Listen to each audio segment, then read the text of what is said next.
We'd like to introduce ourselves as moderators, and then we would like to, we'll welcome from Mayor Jan Hill and Harriet Briette with the Chilkat Indian Association.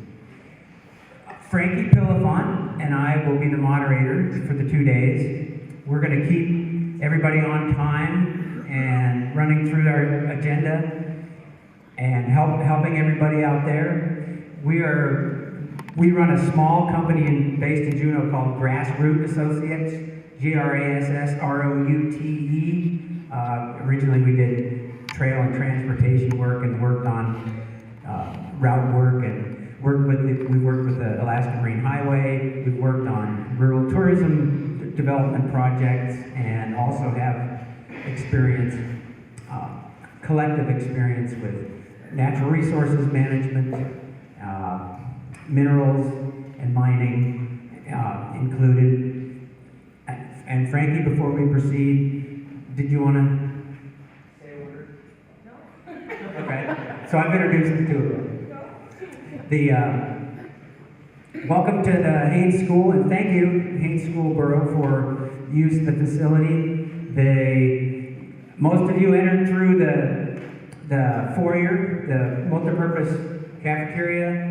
That the restrooms are across the foyer from here. In case of a fire or emergency, you can proceed out the doors you came in, and then out from the foyer you can go out to the right, the back of the school, or out the front entrance where you likely came in. This is also an emergency exit to my left. The Haines School is a tobacco-free campus, so if you're going to smoke, you need to go across the street. And as far as, with no further ado, I'd like to welcome, we have... Sorry, this is Daniel Quinot. He's from Oklahoma. Okay, Daniel Quinot is also going to provide a welcome. Would you like to start? I can. Thank you. Well, I'd like to introduce Kimberly Strong, the Chilkat Indian Village President, for our welcome. Good to Chief Daniel. I want to welcome everyone to the Chilkat Valley. I'm Kimberly Strong, as Daniel said, of the Chilkat Indian Village of Cluckwan. I want to welcome everybody here, and I'm really glad. I like the introduction up there about communication and keeping that line of communication open to everyone and having a clear understanding of what it means for responsible development and economic development for our valley. And I want to just say that through the thousands of years that our people have lived here in the Chilkat Valley, the community, the area has been able to sustain us. So when we talk about sustaining our economic wealth and livelihood, let's remember the valley can sustain livelihood, and it has for thousands of years. And I just want to express our appreciation to everyone who has come out here and will have a clearer understanding of mining, of development, and things that go along with that. Good to see you again, and welcome to the Chilkat Valley.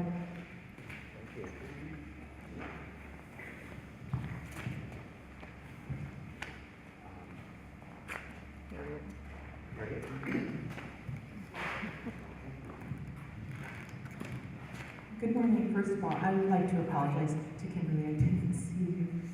My name is Katzi Harriet Briette. I'm the travel administrator for the Chilkat Indian Association. We share office space with Constantine, so we're in sort of a unique position to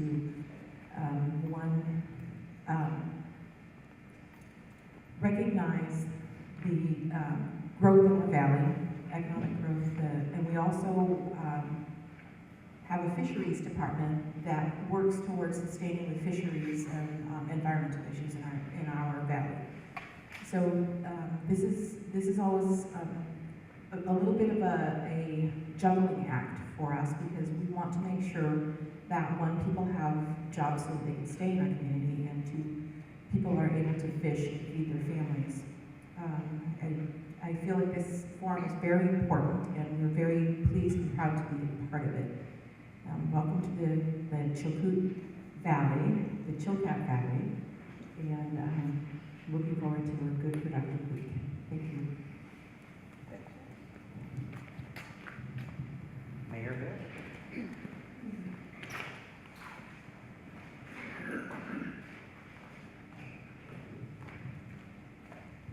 Thank you.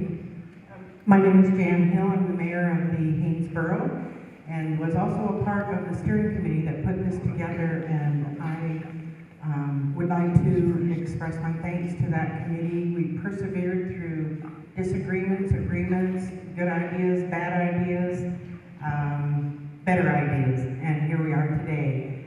I want to welcome you all. Thank you for coming, and I'm sure we'll see more people drifting in and out throughout the weekend. There's a jam-packed agenda full of good speakers and good information, and so I know you're not here to listen to me, you're here to listen to the experts. This is going to be a very educational weekend for all of us, I'm sure, so thank you for joining us. Thank you to everybody that had any part of putting this together. It was a big job, and as we do in Haines, it all comes together in the end, and you will have a good event this weekend. So welcome, thank you, and I look forward to visiting with you over the course of the next couple of days.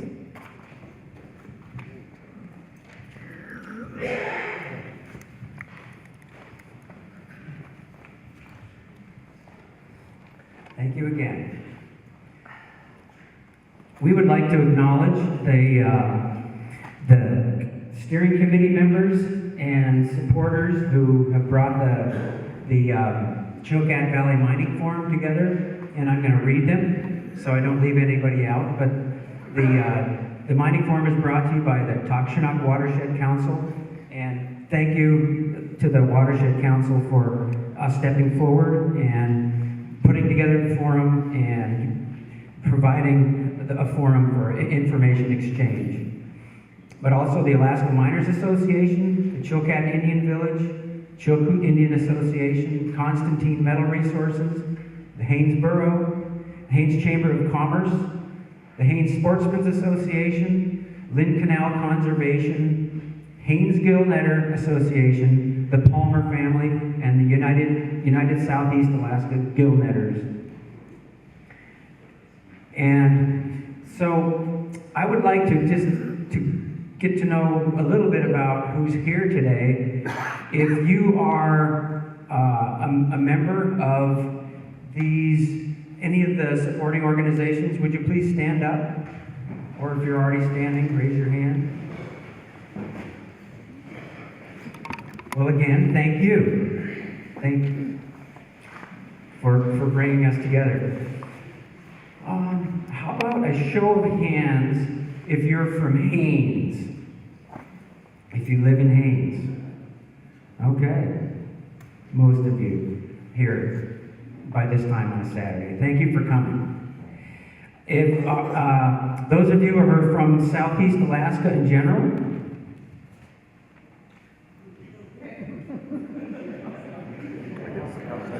Haines is part of South. Haines. Is there anyone here from Canada or the Yukon? Okay. A couple. Okay.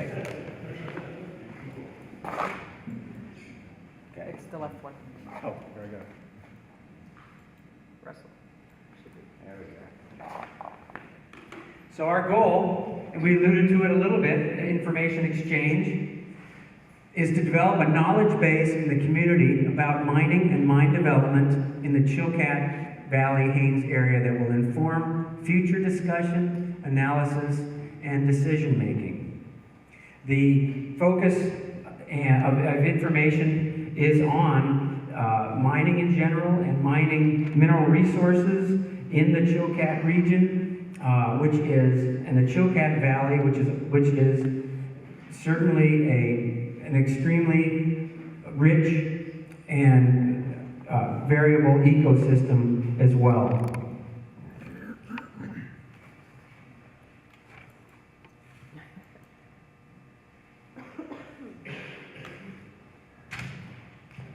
So today and tomorrow, we will have in the mornings some presentations. This morning we have 4 presenters. And then in the afternoon we will be having questions. So as our speakers are presenting this morning, we're going to have you write down questions, and we put Derek has put some forms in the back and sharpened a bunch of pencils for your questions. We have. And your questions, it will be helpful, and then at lunchtime, when we'll have all your questions in, thank you, we will sort through the questions, and in the afternoon, we'll present the questions to the speakers this morning, which will serve as a panel. So, presentations in the morning and a Q&A interaction in the afternoon is the way we'll proceed. And when you're filling out your question forms, it's helpful if you can see a particular category that you want to bring forward, or a specific presenter that you would like to address the question to, let us know. But your question might be one about the process and next steps for information gathering, or a technical questions, economic, environmental, social, are some suggestions where you might categorize the general. Okay.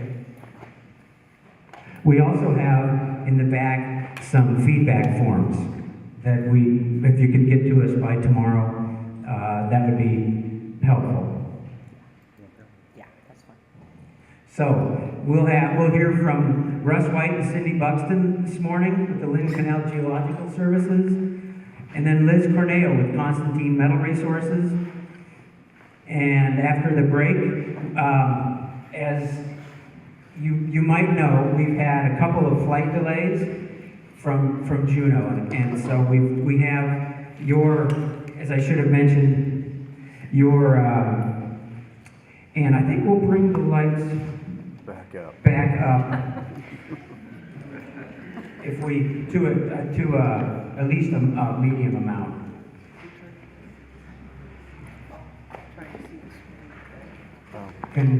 We'll see. I know everybody can see the stream. I think we can do it a little more light and still be able to see the presentation. But it's fine. This is fine. So Russ White they're going first. Russ and Cindy, and we will hear from Jim Calvin with the McDowell Group tomorrow. So and then the order of the speakers has changed a little bit before lunch. So we're gonna, and then but Alan Nakanishi with the Alaska Department of Environmental Conservation and Kyle Moselle from the Alaska Department of Natural Resources will present as a team this morning after Kendra Zamzow, who is here, and Alan and Kyle are still weather dependent this morning, but they will be here. Either if they're not here this morning, we'll hear from them tomorrow.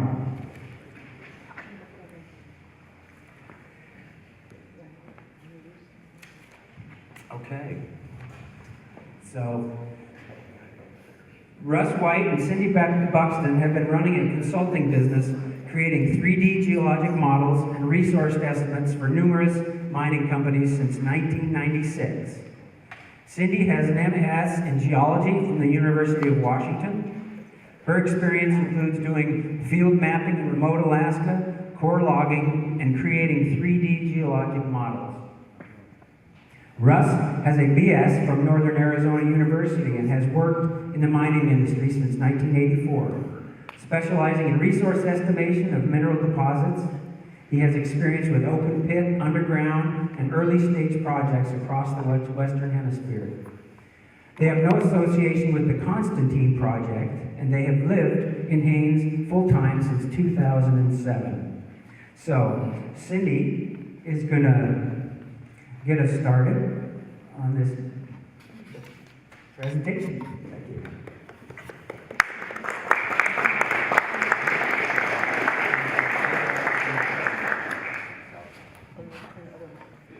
And one word about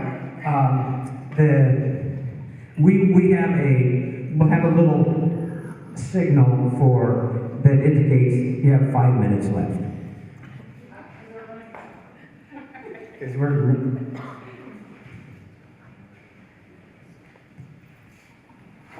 So my name is Cindy Buxton. I'm going to do the first part of this presentation, and my husband Russ will do the second part. So our talk today is called Mining 101.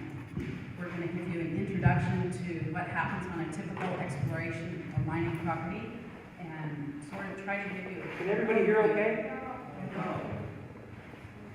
Try to give you an overview of the whole process, so that when you hear talks this weekend, or you hear read press releases from Constantine or articles in the newspaper, you can take that information and know where it plugs into the big picture.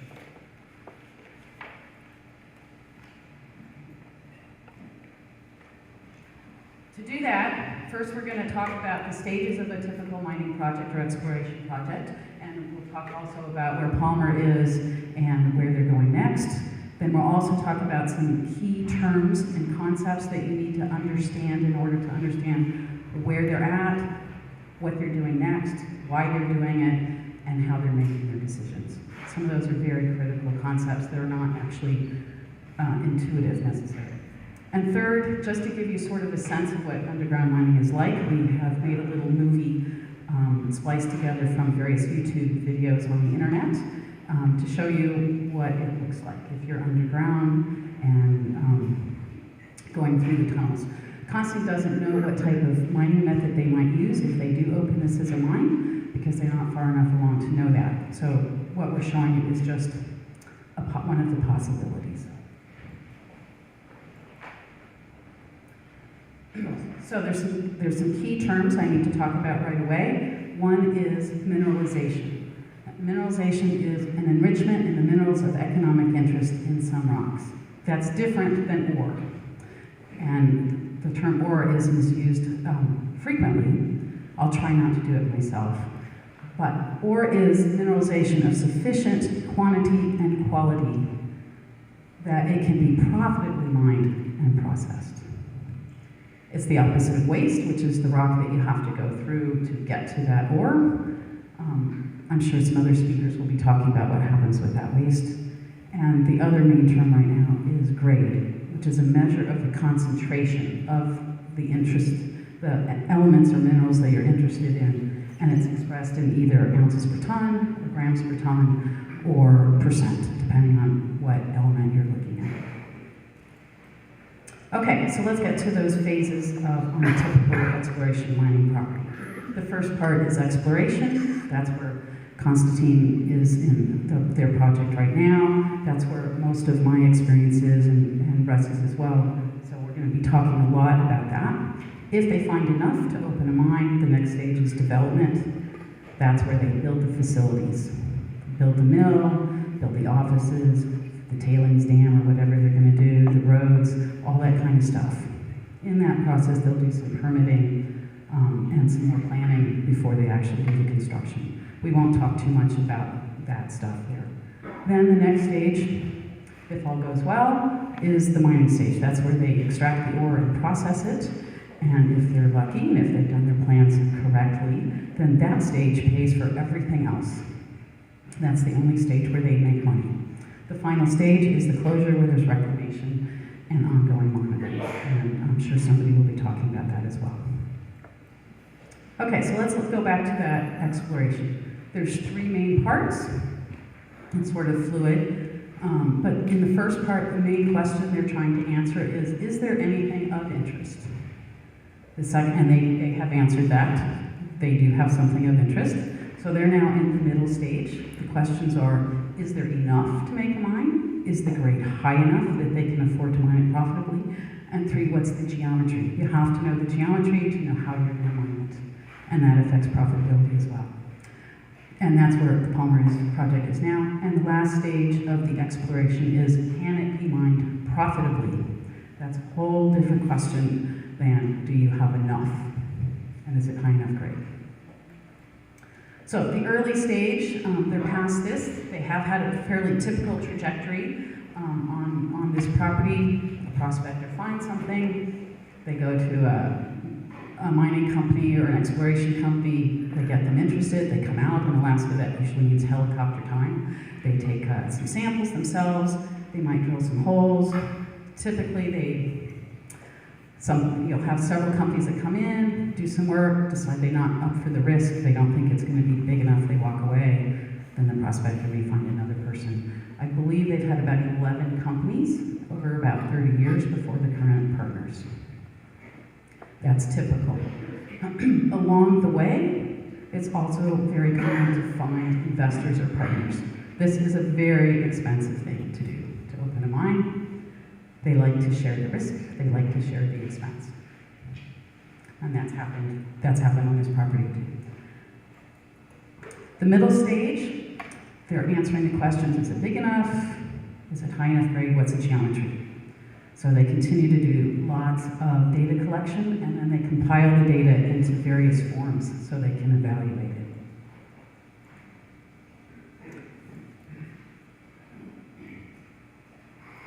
Here we go. So the middle stage, this is mostly about data collection and analysis. There's 3 main types of data that they're going to be looking at: the geologic data, the geotechnical data, and the environmental data. The geologic data, they'll do some continued surface mapping and sampling. They may do some geophysical studies using various geophysical tools to actually see down below the surface of the earth without drilling. They'll do some infill drilling and drilling to find the edges. How big is that body of mineralization that they found? Where are the edges? And then they'll also typically drill satellite areas.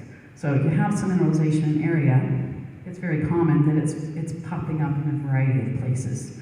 So they may not be attached, but when it comes to making a mine, they may want to add those in to make it profitable. And usually on an underground property, they're going to need to do some underground exploration before they decide if they're going to mine or not.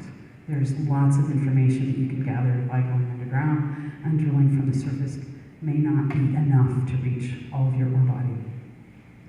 The geotechnical data is also gathered during those same things, drilling and mapping, but it is, they need to find out how strong the rock is so that they know when they go into mine how stable it is, because they don't want anything falling in on people. And they gather the information about groundwater, water flow, various other factors. And the environmental data is not necessarily collected during all of those same steps above, but it's something that they start very early. With some of these studies, you need a lot of time to get the answers. So they start doing environmental studies right away. And they use that for the planning and the permitting. So Constantine has had some very significant challenges in this work. They have very challenging terrain. That's a drill platform up there. I think you can see it without me using this pointer. I can't see that. Yeah, it's not working. Okay. So there's a drill platform they've put in by helicopter and then set up a drill, and then they need to bring people in and out for their daily shifts. There's another drill platform up higher. So Constantine has done a number of these holes. This is what a drill rig can look like. There's different sizes and types, but this is just a generic one here. That big rod that's at an angle there, if you can point to it, Russ, that is the drill rod. At the front of the lowest one of those is a drill bit that shows up there. The outside of that is all covered, or the front top of it is covered with diamonds. And so it spins very fast, and it makes a cylinder of rock through the center of that drill rig. This is what drill core, which is what it's called, can look like. This is from Constantine. This is one of their good areas. The brassy colored stuff is their mineralization, and you can see that a geologist has kind of drawn that. So when they get that core, they'll take it to a place like this. This is at Constantine. This is one of their photos. That you lay out the core in sequential order, and the geologist then takes lots of notes and measurements. These days, it's put into directly into a computer. They gather information about how broken the rock is. That's another geotechnical. They figure out where they want to sample and send stuff off to the assay lab. Assaying is very expensive. You don't sample all of it. They're also calculating all sorts of other geologic data. I don't have a copy of one of their logs. Here's a copy of a log when it used to be done on paper, if you guys remember what that is. This was done in the 1990s. Each column is a different type of data. So basically just showing that it's very intricate, very time-consuming, lots of information. At this stage, you don't know all of the things that are important in that rock. So you take more information than you probably need. You're trying to figure it out. You need lots of clues. You don't know even what are clues and what are unimportant clues. So Constantine has drilled 137 drill holes for a total of about 174,000 feet. Prior to them, there were 37 drill holes of 7,500 feet. These are some of their core shacks. This is a picture a few years ago. I'm sure they have more of them now. When they store their core, when they send it off to assay, they slice it in half and send half to the assay lab and keep the other half for future reference. So how do you know how much is enough drilling? 174,000 feet, 150 holes or so, that's that builds this, and then you can see through it to see the drill holes, and you see that there's been an ore body that's modeled underneath it. So I'm going to go back to the plan view here, and then I'm going to cut off the left-hand side. This vertical line is a section line like Cindy showed on that other example. So if I just cut off the left-hand side so we can look under it, I can spin that around and look under the surface. And there are the drill holes. And here's the ore body shape here.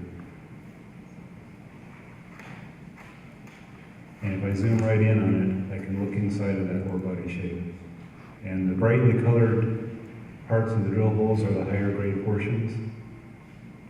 You can look inside of it and see other drill holes that are inside of that shape.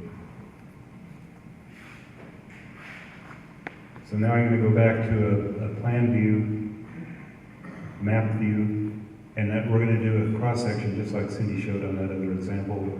So on this section line, we're going to look at a window. In this case, it's 30 meters either side of the window, and that's what that looks like in the plan view. I'm going to rotate that view around so we're looking at it in a cross-section view, like that. So here's the drill holes, here's the intercepts that they've included in the ore body, and then I can actually step through this to each individual section that are at 60-meter spacings with a 30-meter window each side. And you can see how the shape changes from section to section. And as they get to the end, they have very little data, and then it pinches down to nothing.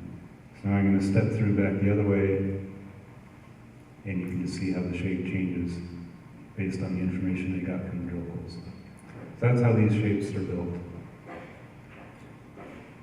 And the next thing I'm going to talk about is a block model, which, like Cindy pointed in that other example,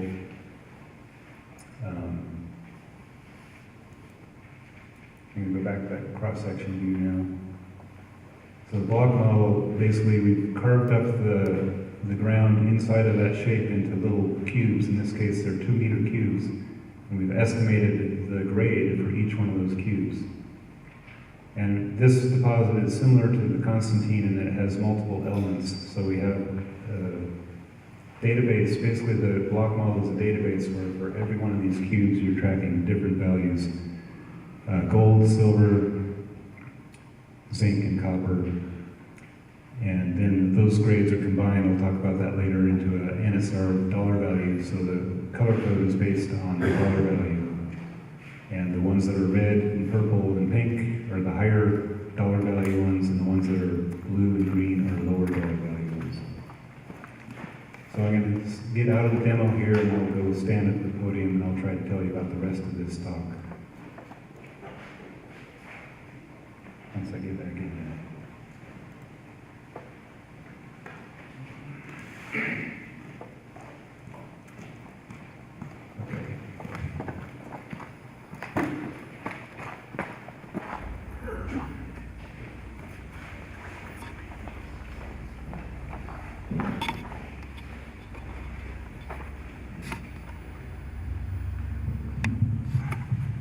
I'm taller than Cindy. Okay, so this is just a snapshot of that example we looked at.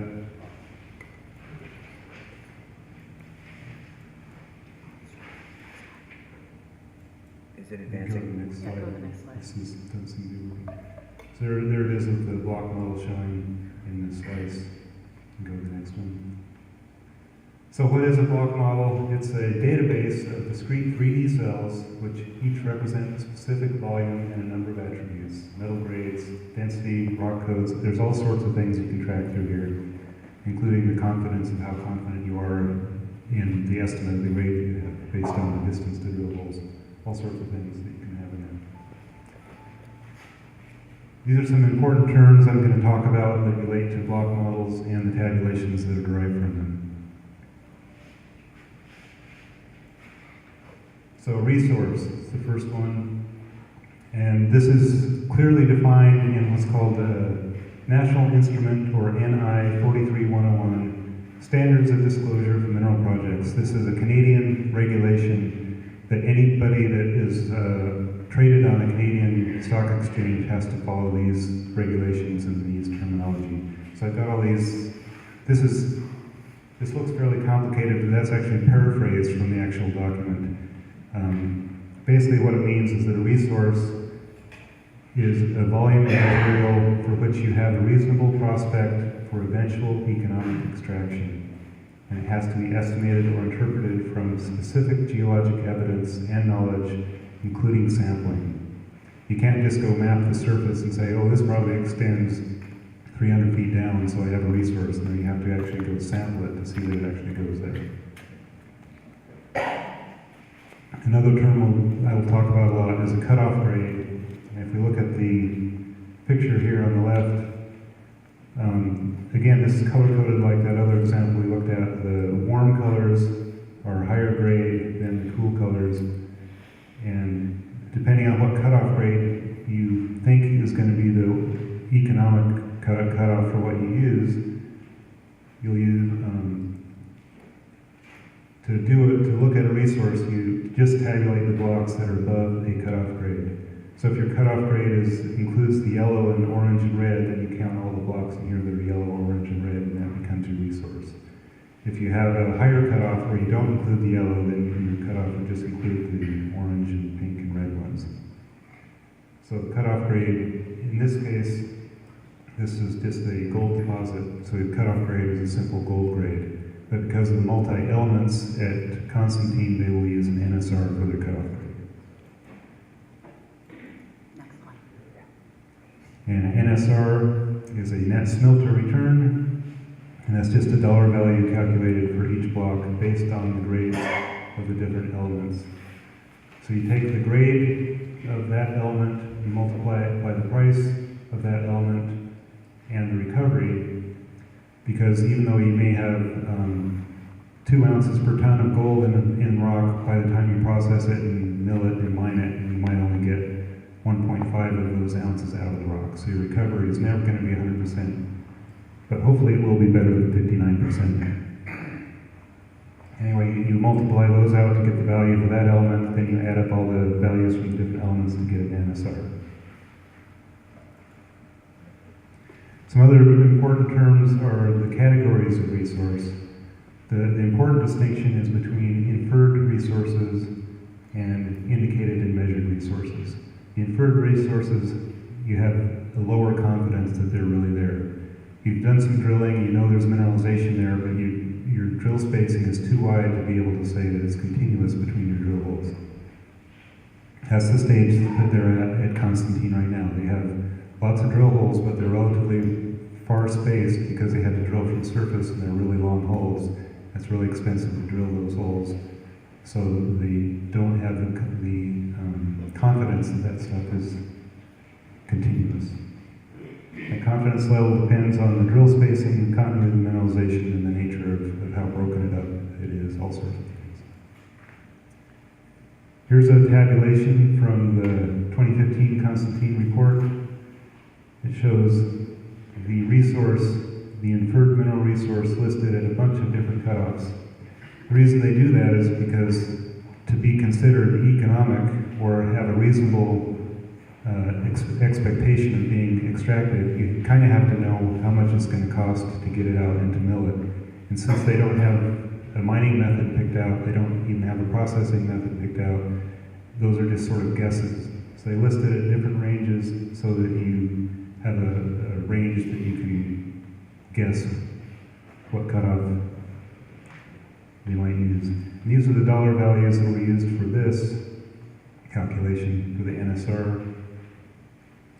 And that was in 2015, now it's October 2017, the values are a bit different. Usually when you do this for a 43101 report, you want to be a little bit conservative because you never know what the price is going to do within the next year or two. So how does Constantine get from inferred to an indicated resource where they have more confidence? They do more drilling. How much drilling is enough? And do they need to go underground? Well, how much drilling is enough? Here's the same example. We've got the simple case with little drill holes. As you add more drill holes, the picture gets more complicated. It might get more complicated like this, or it might even get more complicated. You don't know whether you have this scenario or this scenario. These both have the same drill holes, but it's two different interpretations of what might be there. And you don't know until you either do a lot of drilling or you go underground with a tunnel to see what it really looks like underground.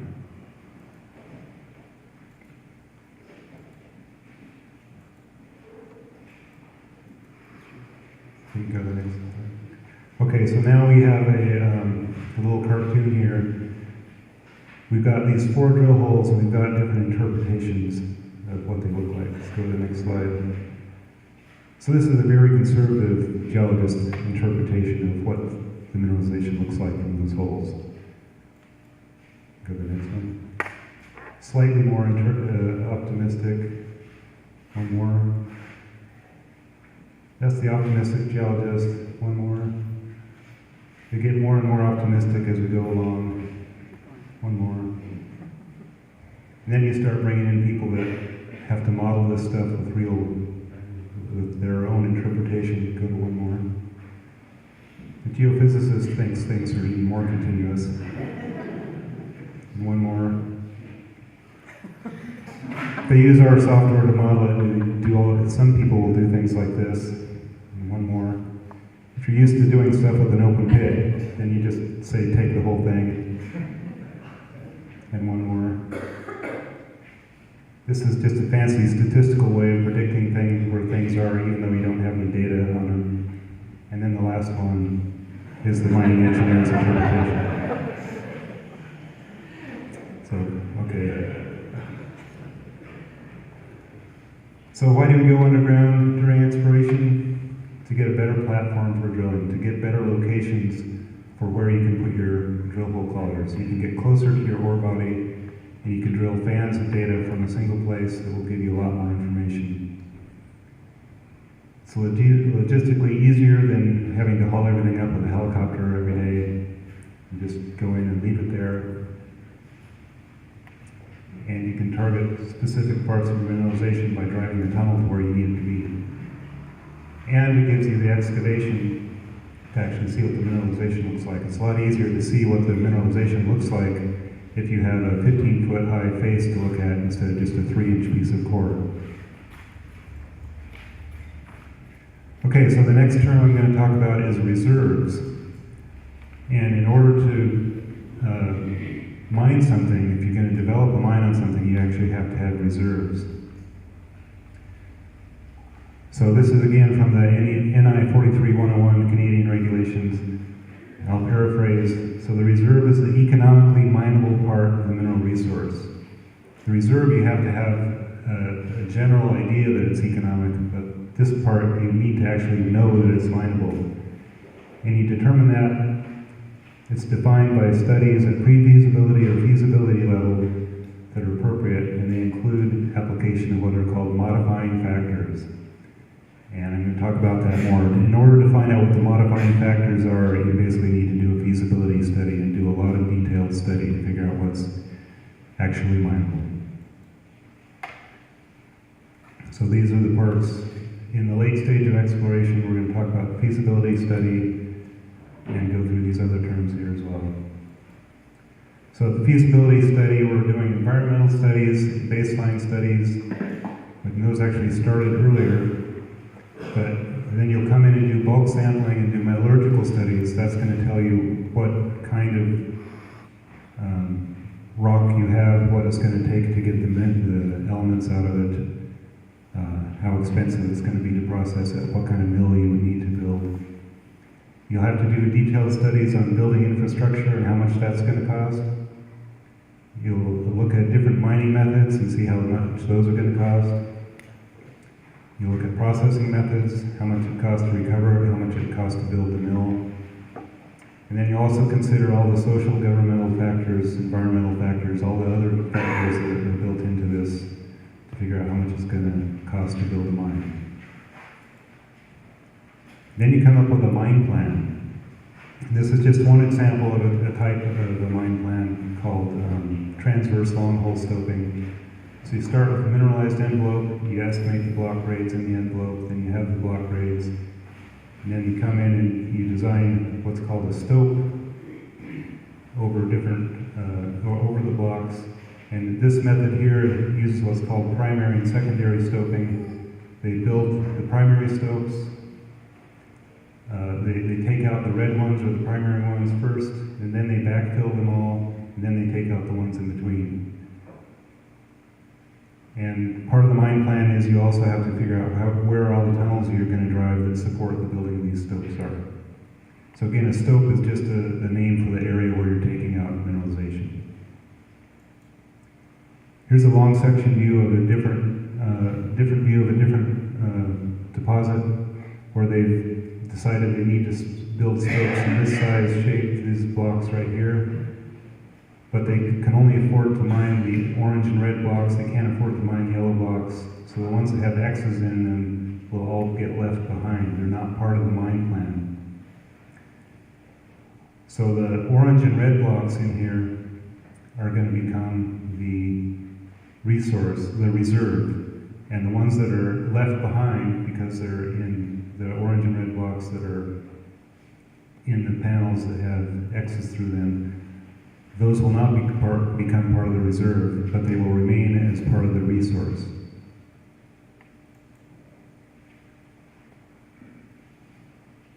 So the measured and indicated resource tons and grade within the mine plan are converted to proven and probable reserves.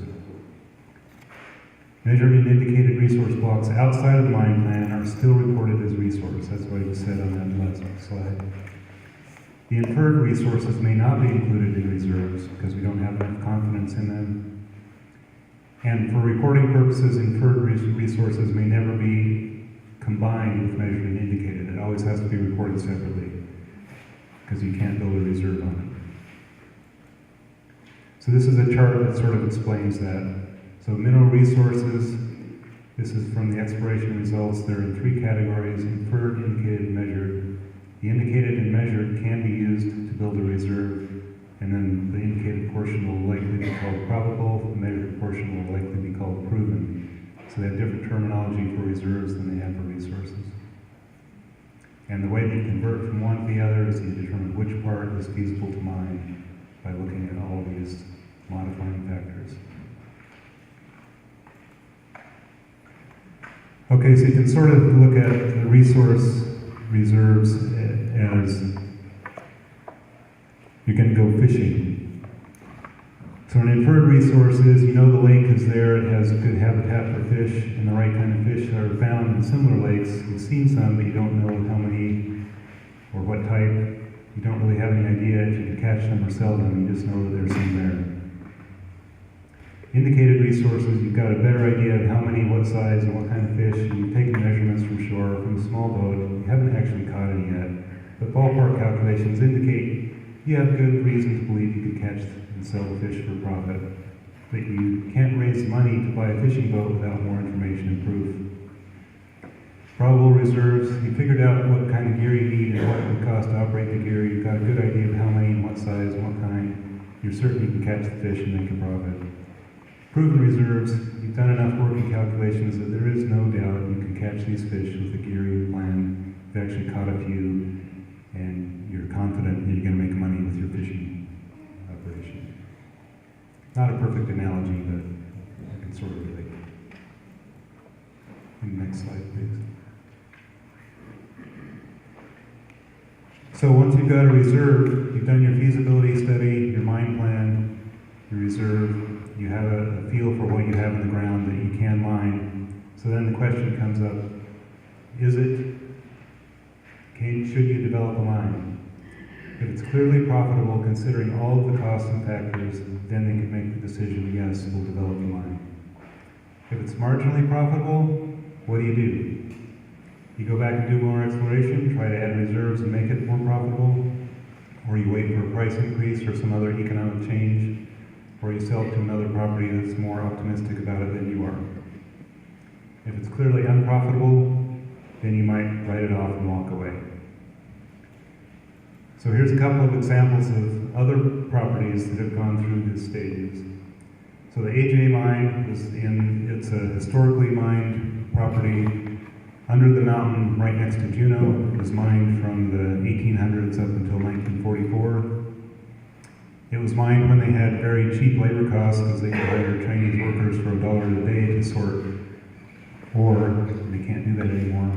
And they mined the sweet spots out of it anyway. So after doing years and years of study and feasibility studies, they finally decided it wasn't worth mining and they walked away from it. That was Echo Bay that did that. Kensington Mine, they did feasibility studies and they came out kind of marginal in the late 90s, and they also had permitting issues they had to get through. And as they were getting through their permitting issues, the price of gold went from $400 an ounce to $1,800 an ounce, and it became profitable, and the timing worked out that they were able to start the mine. Another project in Ontario called the Phoenix Project, they were in a well-known district that they thought they knew how everything worked pretty well, so they sort of skipped the feasibility study. They went to mining too soon, and their mine plan failed. They thought they had nice continuous ore, and it turns out they didn't. Their stock price dropped through the floor, went from several $100s to 16 cents a share. It's not good for the company. So this is why you want to know what you've really got in the ground before you start mining. A few things to note. From our observations, Constantine is doing the work to very high standards. It is a long process. They are nowhere near the decision whether to mine or not to mine. Constantine cannot yet accurately predict when they will finish a feasibility study or make a decision to mine or not to mine, because they don't know what they're going to find. They've still got a lot of drilling to do. It all depends on what they find. And Constantine has partnered with Dowa, which somewhat changes the picture because Dowa is a Japanese smelter company that has a smelter that is hungry, so they could probably mine at a slightly lower profit margin just so that they can feed their smelter. So we've talked about exploration and whether we could come to the decision to develop the mine. If you do make the decision to develop the mine, we're going to look at a couple of mining scenarios just so you can see what got here. And I'll see if I can drag my mouse and start this animation. Oh, I actually have sound. So this is just showing they've got a near vertical ore body, they're driving a drift out to it, and they're going to mine it in slices like this. This is called cut and fill mining. This is a fairly expensive way to mine, but it's very flexible. If you have a very square ore body that's not very predictable, this is the way you want to do it. They drive the drift out to the ore body, and then they start blasting out on a level. to take out that slice of the ore body. Then they come in and they fill that slice back up with paste fill, which uses waste rock. And then they ramp up to the next level and mine part right above what they just mined out.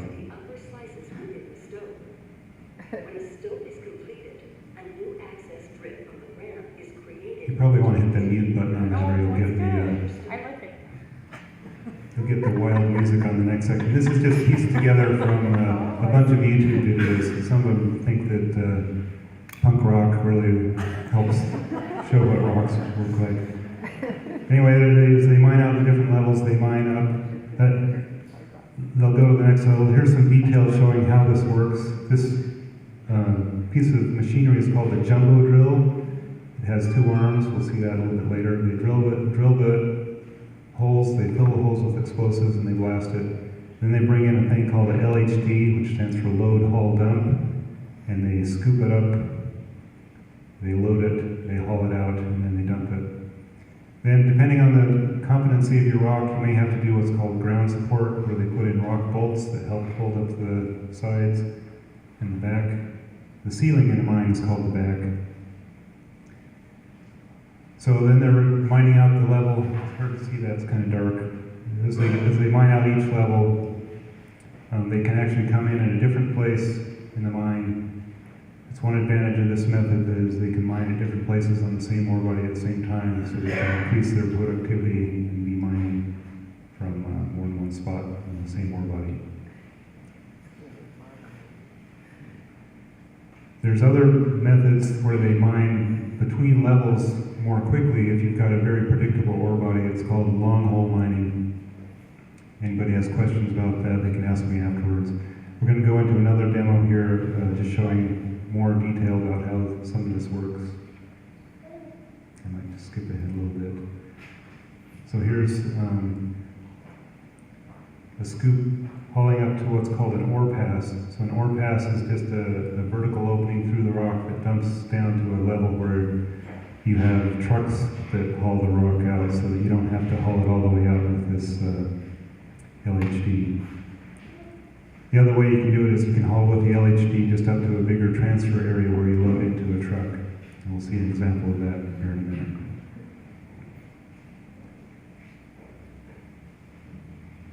So this is just an example. So they're doing drilling and loading holes and hauling. They've got lots of activities going on, so they keep their equipment optimized work.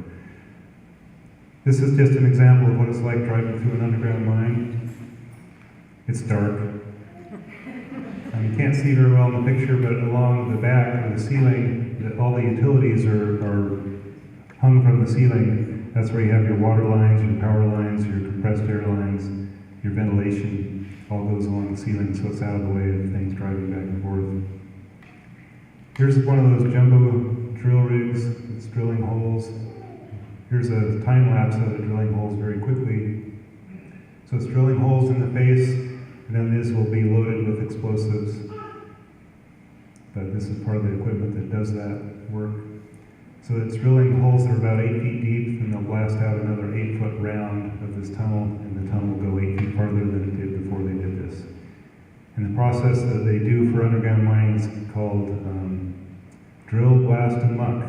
So they drill it, they load it with blasting material, and then they muck it out. So this is just an example showing the pattern that they drill. They put in a booster, which is what sets off the explosives. And then this guy is going to put a hose in there that loads bulk explosives into the hole. It pumps it full of explosives. Then they set off the blast, and it breaks all the rock, and they come in and muck it out. This is just an animation of the mechanics of how that works. They have everything timed just right, so the middle part blasts first, and then the outer part blasts second, so it has a place to go. And here's an animation of how that all breaks the rock.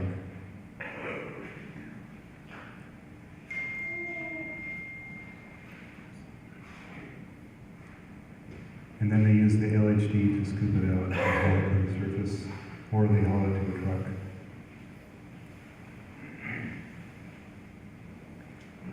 The people that sell these LHDs and trucks were a good source for these YouTube videos.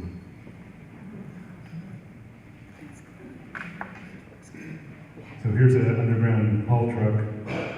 Everything built for underground has got a very low profile. So here's the LHD dumping into the truck. Sorry, it's kind of dark. It is underground. And then the truck hauls the material to the surface to go into the mill.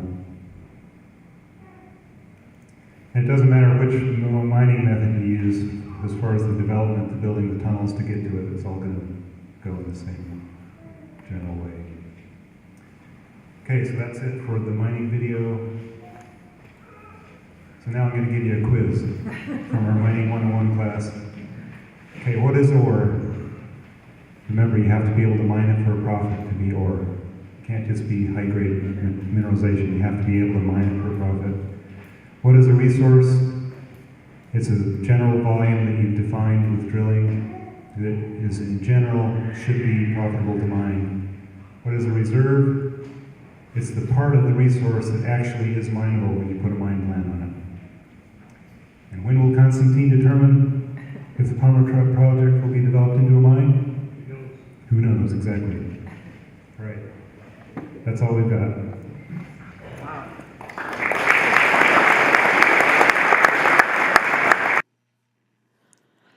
Hello, my name is Kendra Zamzow. I work for a group called the Center for Science in Public Participation, and my talk today is on exploration and mining, the impacts and mitigation, how to mitigate for some of the impacts we are seeing in mines. So the first thing to know is that the unexpected always happens, and you have to be prepared for that. You may intersect fractures as you're mining that you didn't expect, that move groundwater in different ways. Accidents happen, spills happen, and human error happens, whether that's workers that are too tired or a corporate culture that gets into cost cutting, or it's simply weather and other issues that increase the risk from human error. So because that is simply a part of life, as you're getting ready to look at these exploration projects and mining projects, you need to have, you both need to talk and need to listen, both the mining company and the community. And then as they move forward into actual mine design and operations, they need to plan, and the citizens should be part of the input for that. And you need to back up where you think there are risks, and then you need to back up the backups. Another part is that you have to monitor, and the monitoring is both by the mining company. Regulators should be monitoring, and citizens should also be monitoring, because then the citizens own that data and they understand it, and they understand where to monitor and what to monitor. So it's really something that needs to be done at many different levels. What I'll actually be talking about is some basic geochemistry to understand why some mines are riskier than other mines. And then I'll talk about a mining project that went through exploration but has not yet become a mine, and some of the problems that we saw there and how to mitigate some of what we saw. And then a little bit about underground mining and an example of a site where underground mining occurred but no processing of the ore occurred at the site. So the impacts that we're seeing were simply from the mining itself. And again, what you might do to look forward and mitigate for some of the problems that they've had. And all of the mines I'll be talking about are what we call modern mines. They were either started after the year 2000 or exploration was after the year 2000. So with geochemistry basics, the basic concept that you want to make sure you understand is that people don't mine a metal. They don't mine copper or zinc or lead. They mine a mineral. The bedrock itself is made of many minerals. And the job of the mining company is not only to determine what is of interest and of worth to them as a metal in that mineral complex, but how to get that out. And there are natural processes as you mine that convert minerals to metals, and we call them trace elements or major elements depending on the concentration. So minerals are, so if you're looking at copper, the metal copper is also connected to oxygen, iron, sulfur, and maybe carbonates and other materials in the rock. Once you start bringing that material up to the surface, you begin to release trace metals. So copper would be one of those trace metals. Iron might be one of the, we would actually call that a minor element. And once they're in this dissolved trace form, that's the form that is bioavailable to plants and animals, and especially to aquatic life. Aquatic life is generally more sensitive to metals than other life forms. So this conversion of minerals to trace metals and the ease with which they're taken up by aquatic life or other life is affected by a lot of different environmental factors, including pH, dissolved organic material, such as leaf litter that breaks down further and further, calcium, and then simply there's how the rock itself is structured and the size and so forth, all affect this conversion rate of minerals to toxic trace elements. And because it's complicated, again, it means that we need to monitor. We need to monitor before there's mining. That's called baseline sampling.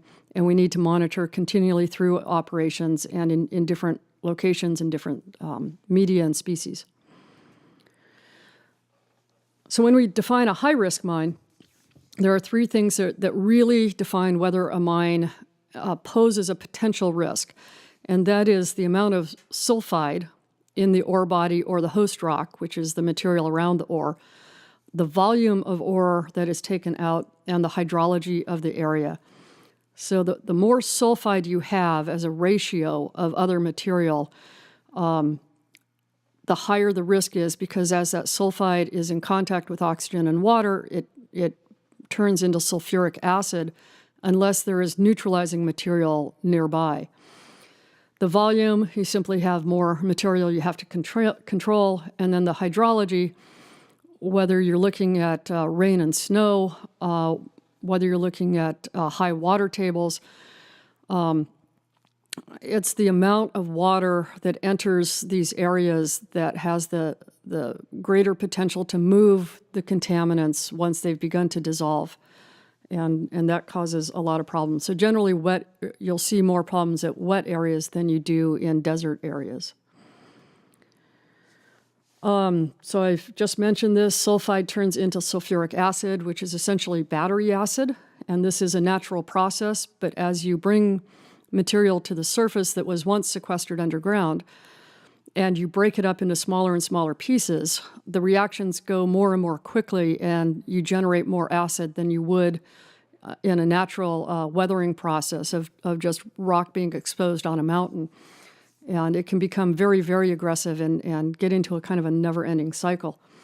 The acid itself is what dissolves metals that are toxic to fish, such as copper and zinc. And this slide that I'm showing with the graph and the dots all over the slide, if you look on the left, the vertical axis, this is it's measuring the neutralizing potential of the rock that has been brought up and tested. And each one of those dots on the graph represents a drill hole where some material was taken out. On the horizontal axis is the acid generating potential of the rock. So the rock itself has a potential to generate acid or to neutralize acid. And again, it's that ratio that defines whether you will generate acid and also the rate, whether it will show up right away or whether it will show up decades down the road. So on this graph to the left, there's kind of a green, it's been colored in kind of to the green, and that is material that will never go acid, no matter how small it is, no matter what conditions it's subject to, it simply will never turn into acid. Unfortunately, there isn't, at this particular site, there isn't a lot of material that is like that. Virtually all of the material is below that 1-to-1 line that you see, and that is all material that will definitely go acid.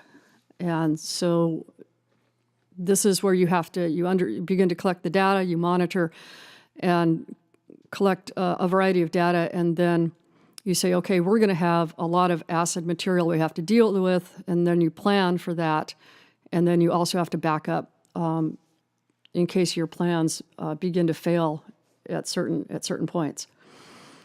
And I've indicated this acid material with kind of a reddish color around those.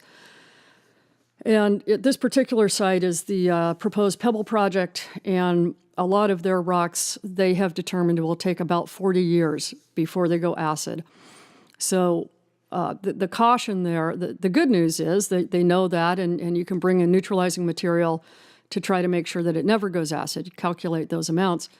The cautionary part is that the mine may not be there in 40 years, and maybe they think they have enough material to neutralize in 40 years, but maybe 60 years down the road, that material has all been consumed and you're still producing acid. So when it takes a long time for acid to produce, it's possible no one will be on site to see if the calculations were right and whether material remains permanently neutralized or not. So some of the terms you'll see when you're looking at mining projects are ARD, which means acid rock drainage, and PAG, which means potentially acid generating rock. So what we saw on that, in that red shaded area of the last graph was potentially acid generating rock. And this isn't it's not the metal itself, it's the iron sulfides around it, or the sulfides around the metal, that create that sulfuric acid when it contacts oxygen and water. And a lot of the material in bedrock is pyrite, which is iron sulfides. So this is really critical to the acid generation process. Pyrite itself, whether it's simply exposed on a hillside after a landslide, or a road goes through a hillside, or a mine begins to move this material to the surface. Once pyrite is on the surface, it begins to weather with oxygen and water when it's in contact with that. Then two things start to happen. Your iron starts to go through one cycle, and your sulfide starts to go through another cycle.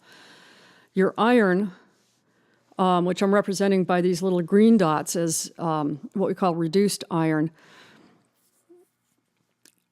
it's the acid. As you start to form acid, the iron comes off of that in this reduced form, and then a bacteria starts to attack that. It actually uses it as food, and it converts it to a different form of iron. And this is really important because that other form of iron, which is called iron 3, attacks that pyrite the way that oxygen does, but it attacks it at a much more aggressively, and the material begins to break down faster and faster and faster and generate sulfuric acid faster and faster. And it becomes this never-ending cycle where the sulfuric acid is dissolving iron into this iron 2 form, bacteria attack it, convert it to iron 3, and dissolve even more pyrite and even more iron.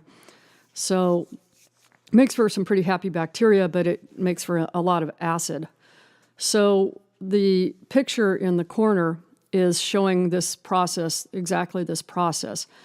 There's a red pool, and the red is the dissolved iron, and because it's that particular color, we know it's a very acidic pool. So I'm also showing after the iron is going through its own cycle, and then the sulfur is contacting oxygen and water and becoming that sulfuric acid. So these are simultaneous processes feeding off each other. And I've talked here about what acid, how acid gets generated, and it will release anything that's in that mineral matrix, whether that's copper or zinc or cadmium or iron, aluminum, lead. It'll release all of that material.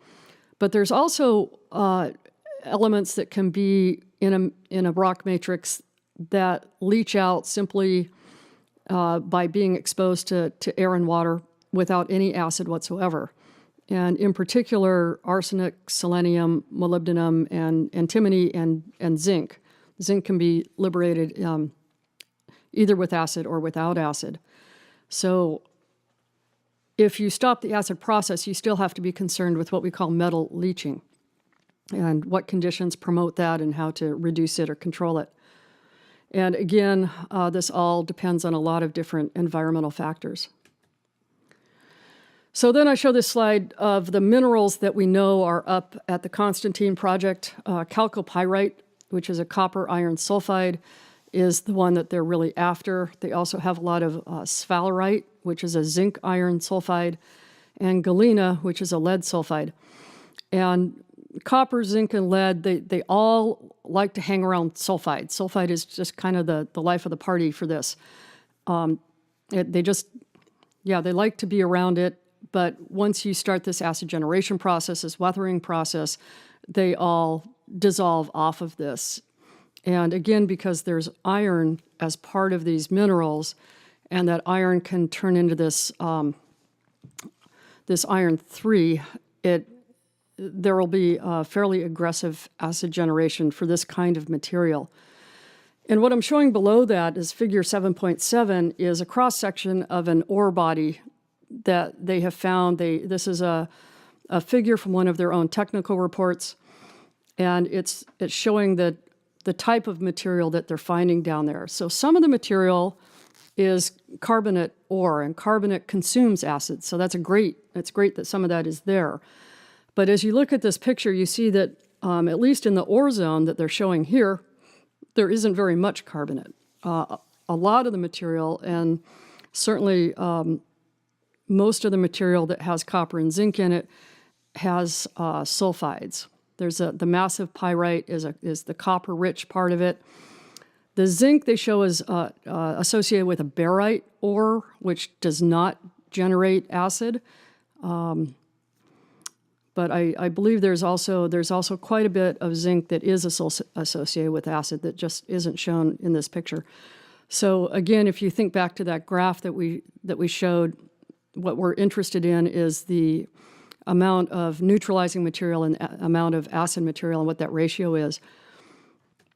And this becomes important because there's also two different waste streams that we'll talk about, and some may have more neutralizing material and some will have very, very little. So as I move that picture off to the side, I want to show just the general makeup of the rock around that ore body and the kind of minerals that are there. So we have barite, which is a barium sulfate, which again does not release acid. And then a lot of minerals that have things like aluminum and silicon and oxygen and things that don't affect your acid or your neutralization either way. There's also some arsenopyrite, and the amount of that they find is going to be important, partly because of the iron, which again is important for acid generation, but also because as that dissolves, then you release arsenic. And that's not so much a problem for fish, but it's, as we all know, it's certainly a problem for people. So that's kind of the makeup of the material that they've been drilling through so far. There's also some other things associated with exploration that we need to consider as potentially toxic to aquatic life. As you're drilling, you do some blasting. And so the amount of that and the proximity of blasting to water bodies is important, partly because of the amount of ammonia that can be produced. And drilling muds, which you use as you drill these deep exploration holes, can be made with petroleum distillates. Some of them are, some of them aren't. So if they are, again, it's something to keep out of the water body. So some of the responses of fish and aquatic life, and we talk about fish, but a lot of these affect the entire food chain from the benthic invertebrates in the sediment, in the stream bottom, to algae, to diatoms, all the way up to fish, zooplankton. So kind of keep that in mind as well. Copper, we'll be showing a little video here, but copper causes salmon to lose their sense of smell, a little bit of their ability to stay upright. It kind of makes them wobble. They have a hard time staying upright. It can affect their whether they have successful reproduction. It can start to fray their gills. And of course it kills algae. That's why we put copper on the bottom of our boats.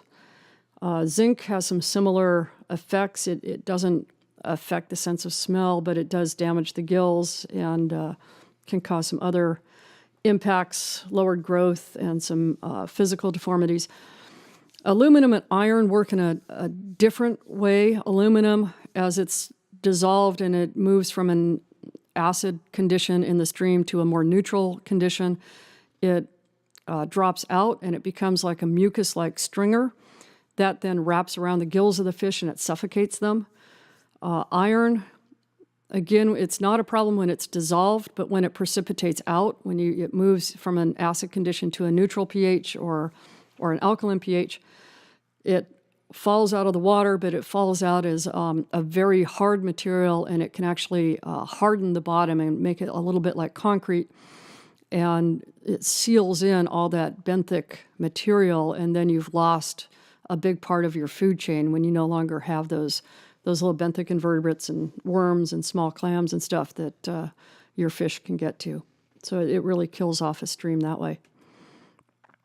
The one thing to point out is that none of these materials biomagnify up through the food chain, so they don't get in increasing concentrations at higher trophic levels, and none of them should have an impact on consumers, on people that eat the fish.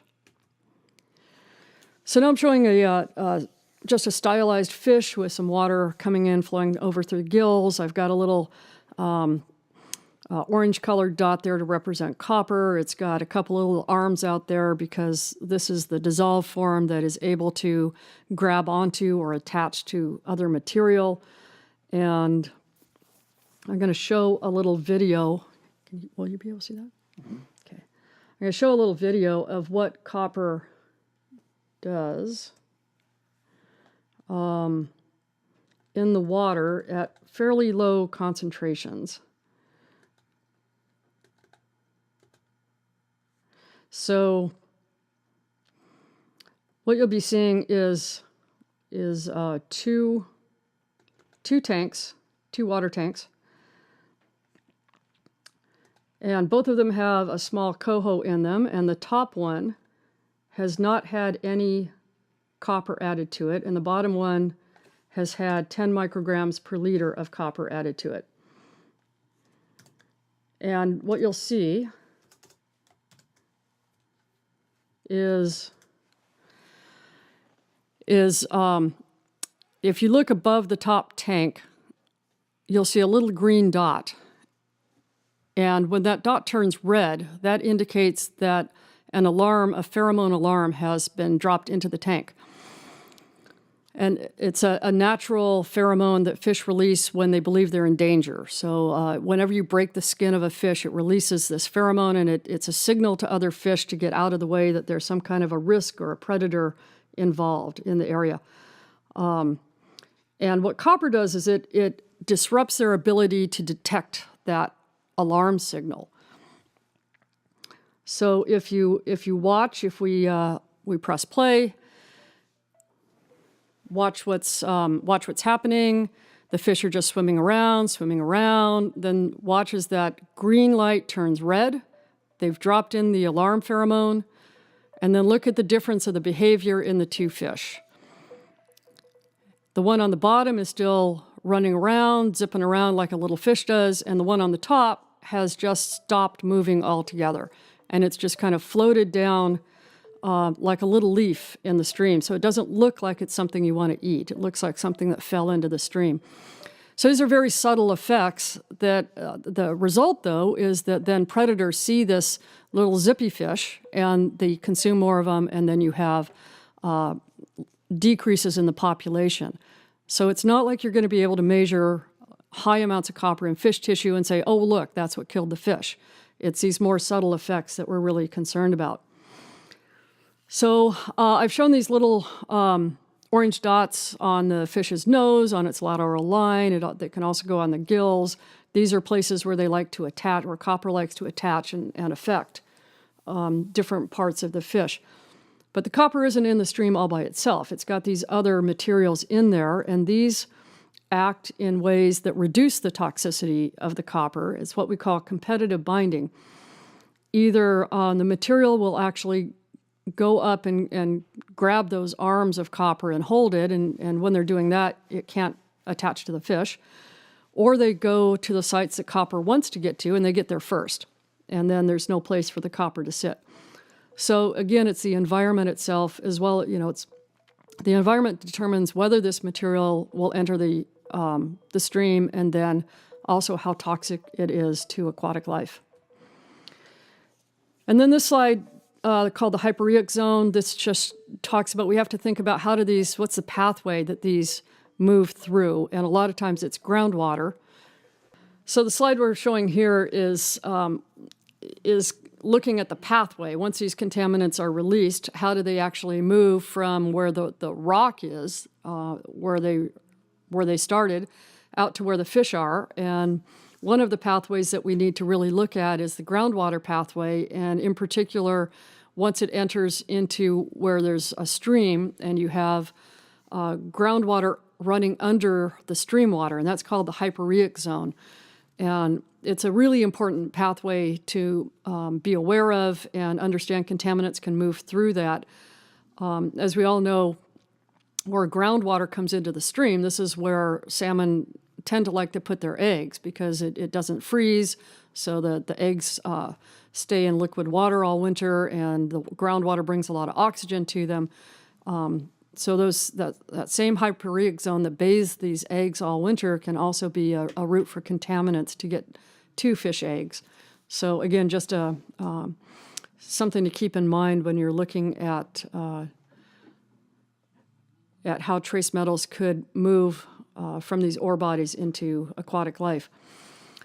So the slide on slide 15 show a little bit about considering, again, from the source, the material as it enters the water, and then once it enters the water, there are changes as you go downstream as your pH changes. So when it enters the water, if that's an acid environment, if for some reason you do get some acid drainage into the stream, then you'll have a lower pH, you'll have a lot of dissolved metals in there, and sometimes something like this is even allowed legally, and it's called a mixing zone. Then as you go further down the stream and your pH tends to becomes more neutral as everything begins to dilute out, this is where your iron starts to fall out at a pH 4 to 5, and then a little later, pH 5 to 6, your aluminum falls out, and it becomes these strings that wrap around the fish gills. And the photo I'm showing at the top there is from a similar location to the one I'd showed earlier with the deep red water. That was up in the Sierra Nevadas at a mine remediation site I was working on. And this is from an earlier time period before remediation began, and it's just showing what it looks like when that iron hits the water. It becomes that very orange color. People that saw the pictures of the Gold King spill into the Animas River, that's what was happening there as well. That orange color means the iron is falling out and beginning to settle onto the bottom. So let's talk about exploration and some of what might occur there and how to avoid some of that. What we're looking at as sources there is not the ore so much as the drilling muds, the drill cuttings from trying to get these holes drilled and looking at the mineralogy. And then the downhole water. As you drill these, you encounter water that can then move up out of the hole and into the environment. So this picture I'm showing that looks very swampy. It actually is kind of swampy, but it's the landscape in this particular area has some of this kind of environment, this very swampy area. This is probably more towards spring. It can look a lot drier as you move towards fall and as you move uphill in different parts of this mine exploration site. What I'm showing is a platform where they move drill rigs onto this by helicopter, and that actually has very little impact. Once they move these drill platforms off, there's a little bit of scarring on the tundra, but it really fills in within a year or so. There's very little impact from simply putting the pads down and having helicopter support. To the right corner, the lower corner there, you see these kind of rectangle areas, and these are trenches that they dug into the tundra, and the purpose of those is when you drill one of these exploration holes, some of them can be thousands of feet deep. And as you put these diamond drill bits down through that bedrock, they get very hot. So you want to take water out of these local ponds, mix it with a powder to create a drilling mud that you then pump downhole with the drill bit to keep the bit cool. And as it's circulating downhole, it's also bringing drill cuttings to the surface. And all of that material, that drilling mud that's circulating, and also the drill cuttings, all has to be disposed of. And it's really a kind of a circular process. You can't keep using the same volume of material. You have to keep adding to it as you're drilling down. So they run the drilling muds through these trenches. It's one way you can do it. One way you can dispose of the material is simply to put a hose out there and shoot the waste out onto the tundra or into one of these ponds. And that's perfectly legal in the state of Alaska. And under some conditions, there's no problems with doing that. But under other conditions, there are a lot of problems with that. And so one of the things they had done at this site was they started to use these trenches. And the purpose of that was to settle out the heavy drill cuttings themselves. The rest of the drilling mud would go through there and it would still end up out on the tundra. But the cuttings, they wanted to settle out. And the reason for that was if you encounter the mineralized ore body, then the cuttings are going to be full of sulfides, and they'll be full of iron sulfides, and because they're very fine, they're the consistency of silt, very, very fine material, like a powder, the reactions happen very, very quickly, and so you can get acid generation very quickly on these cuttings. This actually had not been documented in the literature before, so my boss and I were asked to go out to a site and look for this kind of reaction. Was this happening? And also in general, how was reclamation going? And how well were these sites being reclaimed in this area that had a sulfide ore body? The site we went to had been, we were out on the Pebble site of the proposed Pebble project. They had drilled up through 2012 and then had stopped any exploration drilling. We went out in 2016, so they had had 4 years to do any reclamation, any final reclamation. These holes are usually reclaimed the same year or the next year. They don't wait till the end of the project. They reclaim them on an ongoing basis. So they'd had not only all the years of drilling to be reclaiming, they'd also had 4 additional years where there'd been no other activity.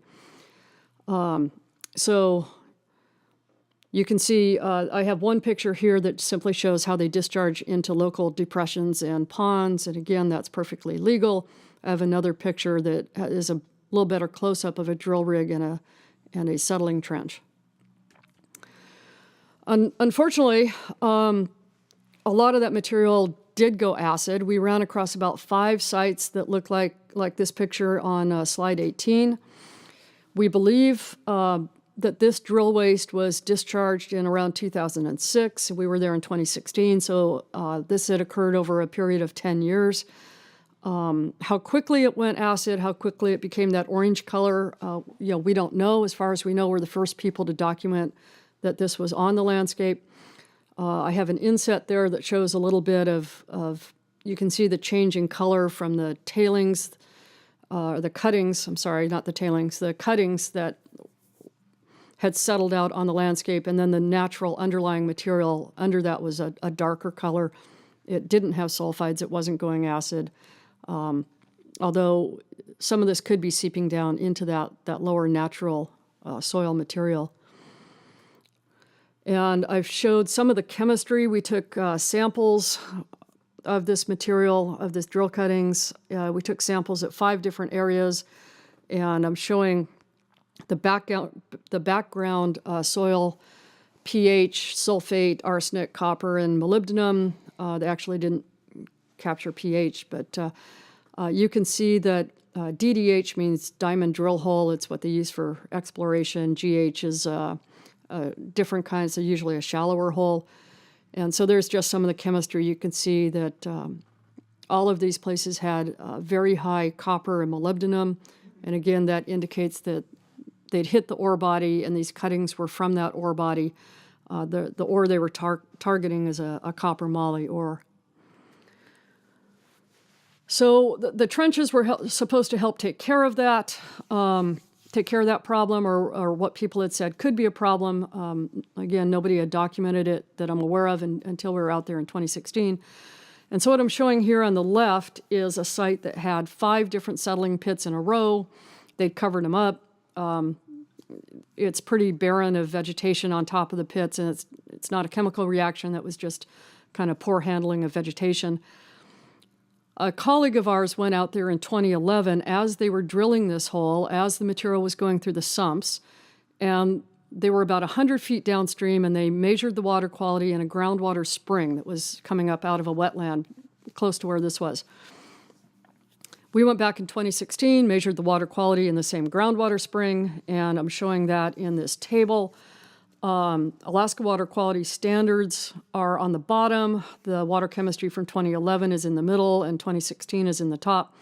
And you see that everything was meeting water quality standards in 2011, and they were starting to exceed them in 2016. And if they continue on this path, then they could be exceeding the standards for copper. And again, it's a groundwater spring. It's near a wetland. We're starting to get into aquatic habitat, so that's a little bit concerning. We only did this exercise at one location. We don't know how widespread it is, but what we think is happening is these trenches are unlined, and as the water table rises up and down, so it comes up in the spring when you get your snow melt, and comes down again in the fall, that this is flushing these metals out of these cuttings and flushing them downhill into the springs. So again, just something we've observed this. More work needs to be done to see how widespread it is, but a simple mitigation might be to just line those pits. When you get into mineralized cuttings, don't discharge to the surface and don't discharge into an unlined pit, and you may solve a lot of those problems that we're starting to see. Slide 20, I'm showing when you reclaim a drill hole, you should cut off the drill stem that's up above the surface. You should cement the upper layer, say the upper 10 or 20 feet, depending where your aquifer is, and then at the surface, let it blend back into the landscape. We saw a lot of places where drill stems had not been cut off, and this was one place where apparently they'd been having quite a bit of trouble because the gravel looked like they had very recently tried again to close this drill hole. The gravel was pretty new. And we were out there in a heavy rainstorm, and we saw this milky fluid coming out of this drill stem, just out of one of the seams. And it was very high pH, which indicates a cement or a bentonite material, which is what they use to try to seal these holes. So for whatever reason, it wasn't taking. It was moving down into a wetland. And in the table below, I show some of that water quality in both around the base of this drill stem and then down again another 100 feet or so in the sediment and the water of the wetland. And the copper was very high in the water and also in the sediment in this wetland. So again, accidents happen, mistakes happen, the unexpected happens. Maybe they didn't expect this to be a hole that was hard to close. But it is impacting a wetland right now. And then lastly, at this site, we saw several of these, what we call artesian sites, where groundwater has enough force and enough pressure behind it that it just kind of shoots up out of the hole. And this could be just kind of trickling out of a drill stem, or it could be shooting out, or as in this lower picture, you see that kind of rubble around these downed posts. And it looks like they had tried to cement the hole, and maybe the pressure was so high it just busted that concrete up out of there. We had no records of DNR inspectors ever having been to this site, except for the year that it was drilled. So we don't know if this is something that happened the summer that we got there, or if it's been an ongoing problem. And again, it's something we saw at several sites. DNR had come out to this area and spent 3 days inspecting holes about a week before we went out there. We were out there for 5 days. We landed at every site we went to. We think DNR probably just overflew some of the sites with their helicopter and inspected from the air. They were aware of some of these artesian sites, but there were also ones that we ran across that they had not been aware of. So inspection is needs a little more work on finding some of these problem areas. And here I'm showing more artesian sites, or what I think are probably artesian sites. Drill stems are still in place. They haven't been cut off. And it looks like they have tried to weld plates and bolts onto this. And the only reason I can see for welding plates and bolts is if you've got high pressure water they're trying to contain. One of them had a valve, this one that's sitting to the lowest, furthest right. And, you know, we just went out and turned the valve and there was the water. And of course we measured the water quality. Of all the places, of all the artesian sites we saw where we took water quality and measured it, none of it was acid. It was all a neutral pH, but all of it had either metals or sodium or both. So there are definitely metals being moved into the environment from these sites. And again, it's something, it's not a walk-away solution. Who's going to be taking care of those? What's the reason behind why they haven't completely reclaimed those artesian sites? Are they things that the state is going to have to take care of forever, or are there different methods that can be employed to stop those artesian flows?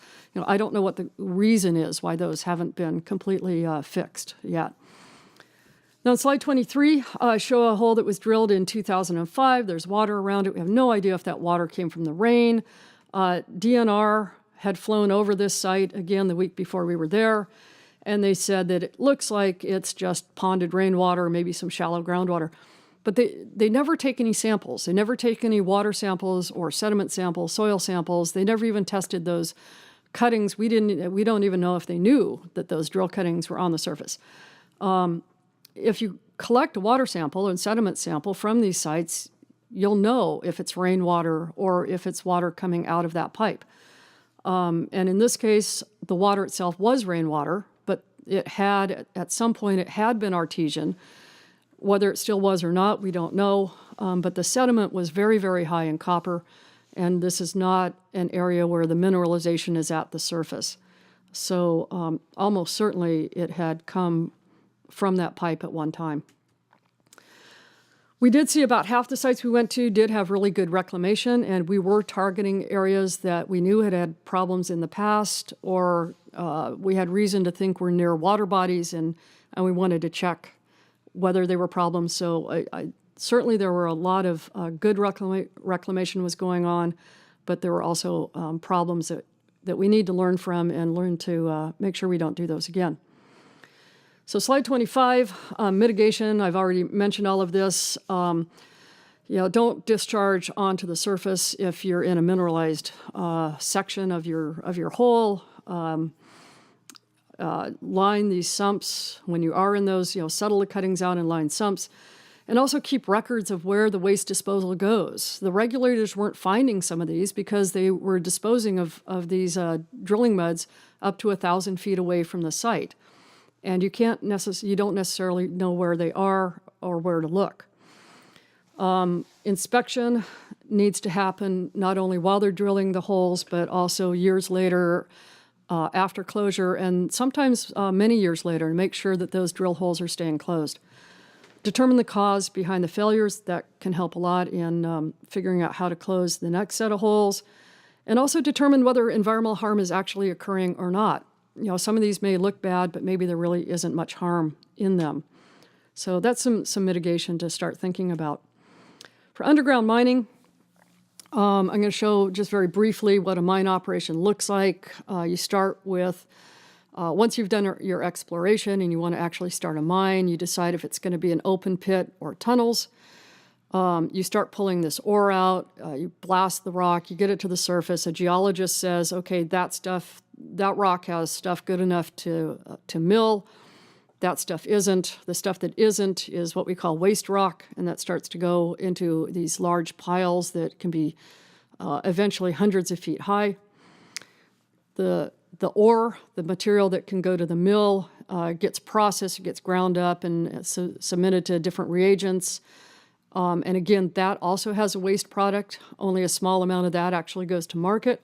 The rest goes into a waste product called tailings, mill tailings, which is similar to waste rock, but it has more mineralization, so it'll have more of the copper, more of the zinc, it'll have a lot more of the sulfides. So this is where we go back and talk about the geochemistry again. A lot of that waste rock that they have to get through to get to the ore will be that aluminum, silicon, oxygen, and not have so much of the sulfides. The material with the sulfides will end up in the tailings. So you might want to manage those differently because one may be much more likely to go acid and start this acid generation process. The end of the mine, you can put a lot of this material back into the tunnels, but you can't get it all back in the tunnels. So some of it's going to end up on the surface, and depending on the makeup of that material, you may need a water treatment plant, and we're seeing more and more sites that need water treatment plants that may end up going forever. They're what they call in perpetuity. On slide 30, I'm showing a picture of the Red Dog tailings facility. So this is what a tailings slurry looks like. It looks like a huge pond, discolored pond, but it's got beaches if you want to go hang on the beach. They're generally really toxic, and they're held back by dams, and there's been a lot of concern with the stability of those dams, especially if this material has to be held back for thousands of years. One way to reduce the risk of these facilities is to pull more of the water out. So if you pull some of the water out, you get this paste, like a toothpaste, and that's certainly something that can go back into these underground tunnels. Dry stack, you pull even more water out, and this is dry stack is eventually becomes a stable landform. The paste tails is not really a stable landform. It will there's enough water that it will move that material if it's not completely held back. You can also add cement to tailings and waste rock and put it back into the tunnels, so you have both physical and chemical stability. So one place that's used two different methods is POGO, and I'm showing this kind of busy slide, but you kind of ignore all of that except the two bottom boxes, the one that says paste backfill, 40%, and surface disposal, 60%. So again, it illustrates you can only get part of your material back into the tunnels. And another busy slide on slide 32 just shows some of the process. It's really an industrial process to deal with this waste. With this tailings waste and try to get it into any kind of form. Actually, even a slurry form is quite a industrial process. But you end up with two different products. At the Pogo mine, you get what they call this filter cake, which becomes your dry stack tail surface storage, and then you get this paste pump where you pump this material back underground. And I've given the PDF where you can see a lot of this. And again, here's another picture of the Pogo mine, and on the left it shows you what a dry stack actually looks like. And if you look very closely, you can see a large truck on one of the upper stacks to get a little bit of the idea of the scale. But you pack these into a valley so it's stabilized on a couple of different sides, and then you compact it with big equipment and try and get it as solid as possible. And then you can throw dirt and vegetation on top of it so it becomes part of the landscape. So a little cautionary tale is this mine in Washington State called the Buckhorn Mine. It was started in 2008, so it's what we call a modern mine. And it was supposed to be an economic and an environmental success story. They were going to go in and put these tunnels in. They first wanted a big open pit mine, and the community said no. They said, let's keep it a small footprint, so they agreed. They decided to just do tunnels. And they also agreed to take all the ore off-site. So there was no processing, there was no tailings. You didn't have to worry about slurry dam or paste tails or dry stack or anything else because all that material was taken off-site. So the only thing they had was waste rock, and they could put a lot of that back in the tunnels. So the only impact was from mining itself. So the problem that happened here was they were unable to keep control of the groundwater. They just did not understand the hydrology of the site well enough.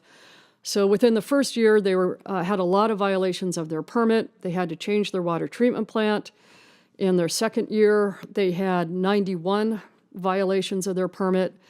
And to this day, as of 2017, they have still been unable to contain the groundwater, and they're still trying to figure out what to do. They're actually in closure. It was only a 7-year mine that was planned, so they're kind of on schedule. But the short-term mine has now caused a permanent problem that they don't know how to solve. And a lot of metals are entering the creek. So the take-home from here is you've got to understand the hydrology really, really well, and you've got to be able to back off and stop the mine if you get into situations where you don't understand the hydrology. One of the things that had been suggested was as you put these tunnels in, and for the ones that were above the water table, that you should be cementing the tunnel walls, what they call shotcrete. And that makes sure that any of these sulfides on the tunnel walls does not start generating acid. And they did that for 1 year, and then they didn't do it again. There are a lot of other things that they could have done that could have helped a little bit, but again, it was mostly understanding the hydrology that they had a problem with.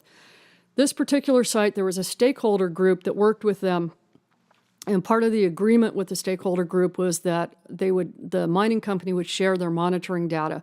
So all of the water quality data that they collect is available online, and the link is on the slide there if you want to look at how that can be done as a model of how to share water quality data between what the mining company is doing and the community. And the citizens themselves are also taking water quality data and doing other monitoring, and that link is there as well. So those are some ways that communities and companies can have agreements and work together a little bit.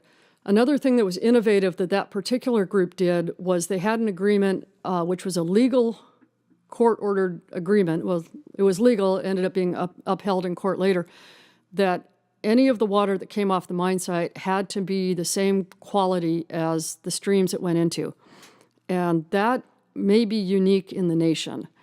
And that was, the mining company has now said we're having a really hard time doing that, and the court said that's a shame because that's a legal requirement now, is you agreed to this. So it is something you can set up, and it means they maybe have to work a little bit harder to try to get the water quality the same as the streams that are going into. Because that is different than meeting the criteria of a permit. Permit can change what levels of water quality you're required to meet. So slide 37, almost to the end here, just looking at more mitigations. There's both physical and chemical barriers, physical and chemical stability that you want to achieve. This can be through simply separating the material from water and air through liners or covers, pumping cement into fractures as you encounter those. Slurry walls it's a cement curtain that you pump down between a potential contaminant site at a pit or a tunnel and the local groundwater. So there's several things you can do. The one thing I think I didn't really talk about was this acid-generating rock. If you get it underwater, it stops the acid generation process, or it slows it down quite a bit. And that's why slurries are very popular, is then the material is under a water cover. Again, the problem with that then is you're risking having to keep a dam on site for thousands of years or forever. And so it's kind of a balancing act of managing the chemical stability and the physical stability sometimes. On the next slide, I show a couple of different materials that are used as liners and covers. And then the takeaway is simply the big parts are understand the geology really, really well, and understand the geology of both your ore, but also your waste rock and other materials that you have to move and encounter in that environment.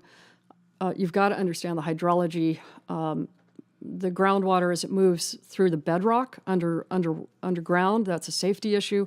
How it moves through the tunnels, where you may have a risk of creating cracks and fractures as you blast, and whether those can end up as a conduit to the surface. There's a lot about the hydrology that absolutely needs to be understood to keep contaminants from moving off-site. Plan for accidents, plan your backup systems, and then continually monitor, inspect, and share data. And that's all I got.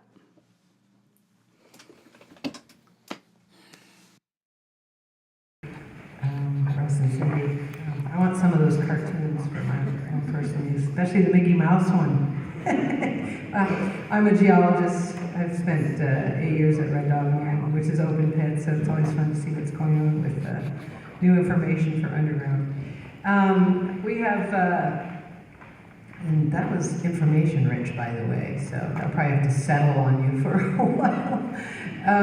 Our next speaker is Liz and Canal, and I'm going to introduce her real quick while they're switching out the computer there. Liz, which many of you may know her already if you're from Haines, she's Vice President of Community and External Affairs for Constantine Metal Resources. She holds a master's degree in earth science and has been contributing to the Palmer Project through exploration, project management, permitting, and relationship building since 2009. So please welcome Liz and listen carefully. I'm sure she's got a lot of good information for us to match up there with Russ and Cindy's. Thank you.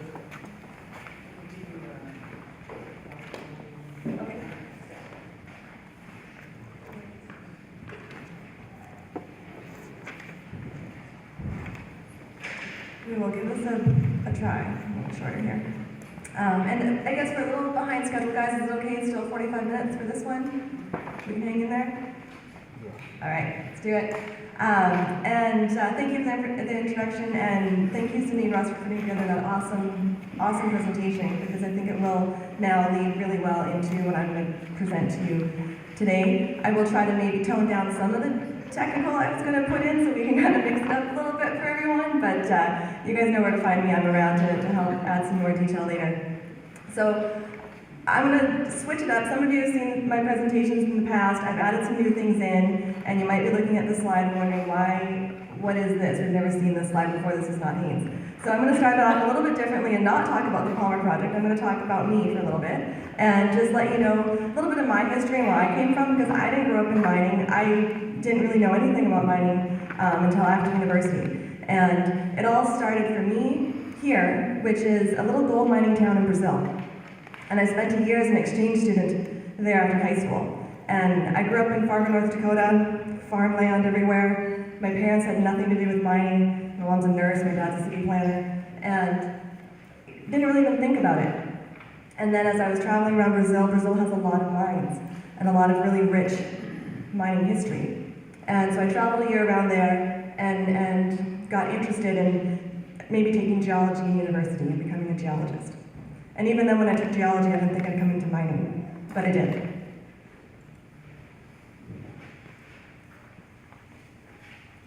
So that was 20 years ago when I was in Brazil.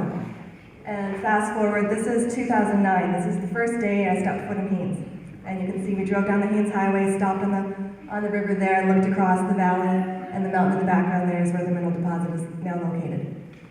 And so that was, again, 2009, several years ago. I didn't know that this would become a big part of my life and a big part of my career.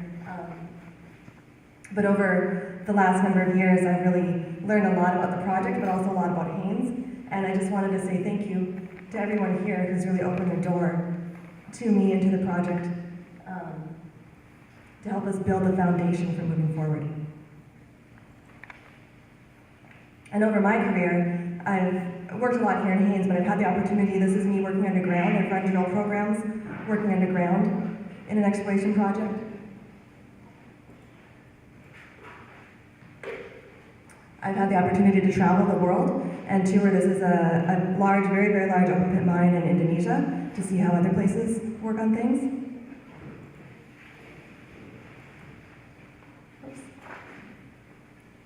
Skip the slide there, but that was a barge camp. I got an opportunity to live in a logging barge camp and doing exploration from there and another place in southeast Alaska.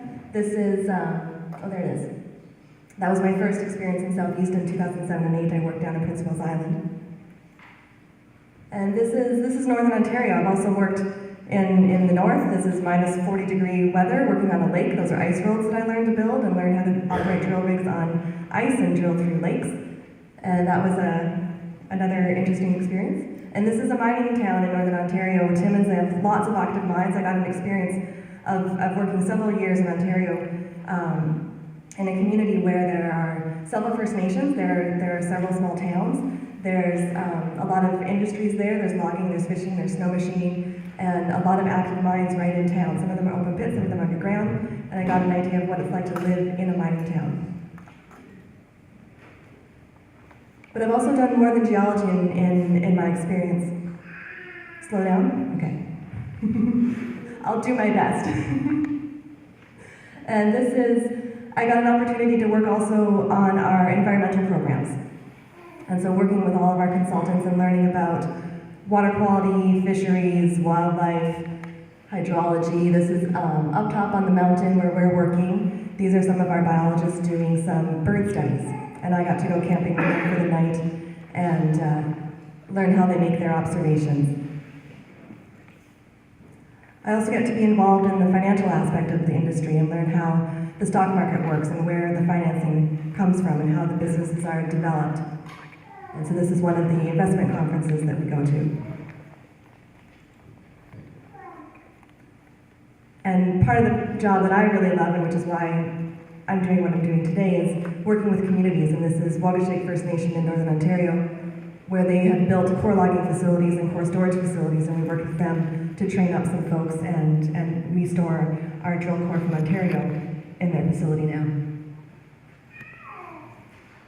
And I spend a lot of my time now doing community meetings, and my main role right now is to help make sure everyone's informed of what's going on, and there's always new information. So each drill hole that we do, each study that we do, each change in the industry, there's something new about the project, and so I hope to keep spending time with everyone, keeping you up to date with what's going on, but also listening to everything that you're interested in so I can bring that back to our project. So having said all that, I've worked in exploration now and mining for a little while. Everything I learn about the mining industry, I love it more. And everything I learn about the project here in Haines and the community here, I get more excited about the possible future of the project. So now we'll start to talk about the Constantine Palmer project. This is a shot of the mountain up Glacier Creek, you can see, and piles of drill core, which Cindy and Russ explained well, is where we get our information right now. And that's the main aspect of our operation right now, is gathering data from drill core.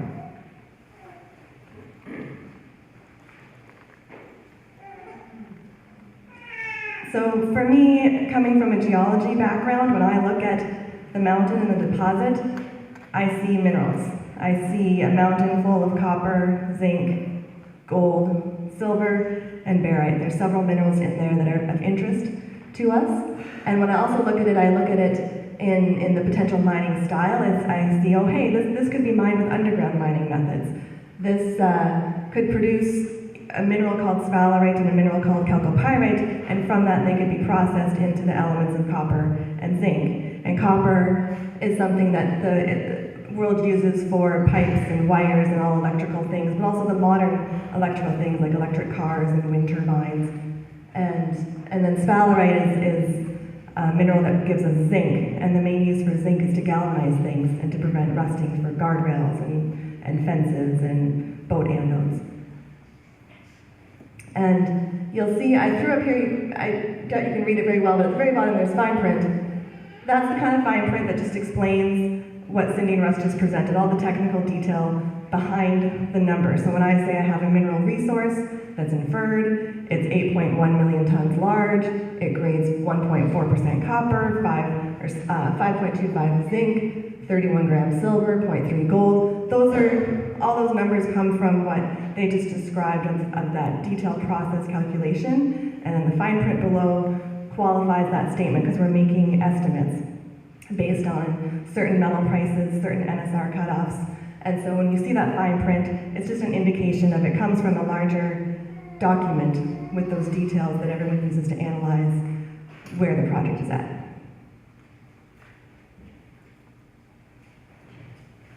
So I'll spend a little bit of time today talking about the geology, but I also want to look at the project in another way and look at it as how can we make this a project that is good for the environment, protective of the environment. How can we make this a project that is going to help a community diversify and prosper, and what can everyone else get out of this deposit as well? So we have a deposit, we've also got a larger property that we're exploring, and we often refer to this as a district scale area where there's the potential for multiple deposits. And I'll go into the geology a little bit to help explain how that may affect the future of our exploration in this project. So I just wanted to take a little step back as well and talk about this project in terms of all mines or all mining projects, because one thing that's important is that no deposit is the same, no environment is the same, no community is the same. And so where does the Palmer project fit in this big spectrum? So first off, deposits and mines can vary in size. They might be a small mine or a large mine. They might vary in grade, how rich is it, what types of metals, and the methods, the production, and all of that is determined by the geology. So for size, mines like Greens Creek and Kensington, they produce ballpark 2,000 tons per day of material they're moving around. That might seem like a lot of material, but other mines in the world, they move 300,000 tons per day of material in large open pit mines. So relative, you've got smaller operations when they're underground mines like Greens Creek and Kensington. And then grade, you've got some mines that are producing rock that is perhaps 8% copper, and they're making a profit. You've got other mines that are producing at 0.2% copper and making a profit. And it all depends on the size and how they remove it and how they can process it. Metals, we've got two major types. There's precious metals mines, which are gold and silver, higher value minerals, and base metal mines, copper, zinc, that are lower value metals. And they, because the price is different versus $1,700 an ounce versus $3 a pound, you're going to have different economics for how you're going to produce that and move that. And mining method, like we mentioned, open pit, underground, or even placer mining. Placer is the gravel mining of the gold nuggets. Production rates we mentioned can be hundreds of thousands of tons per day or a few thousand tons per day.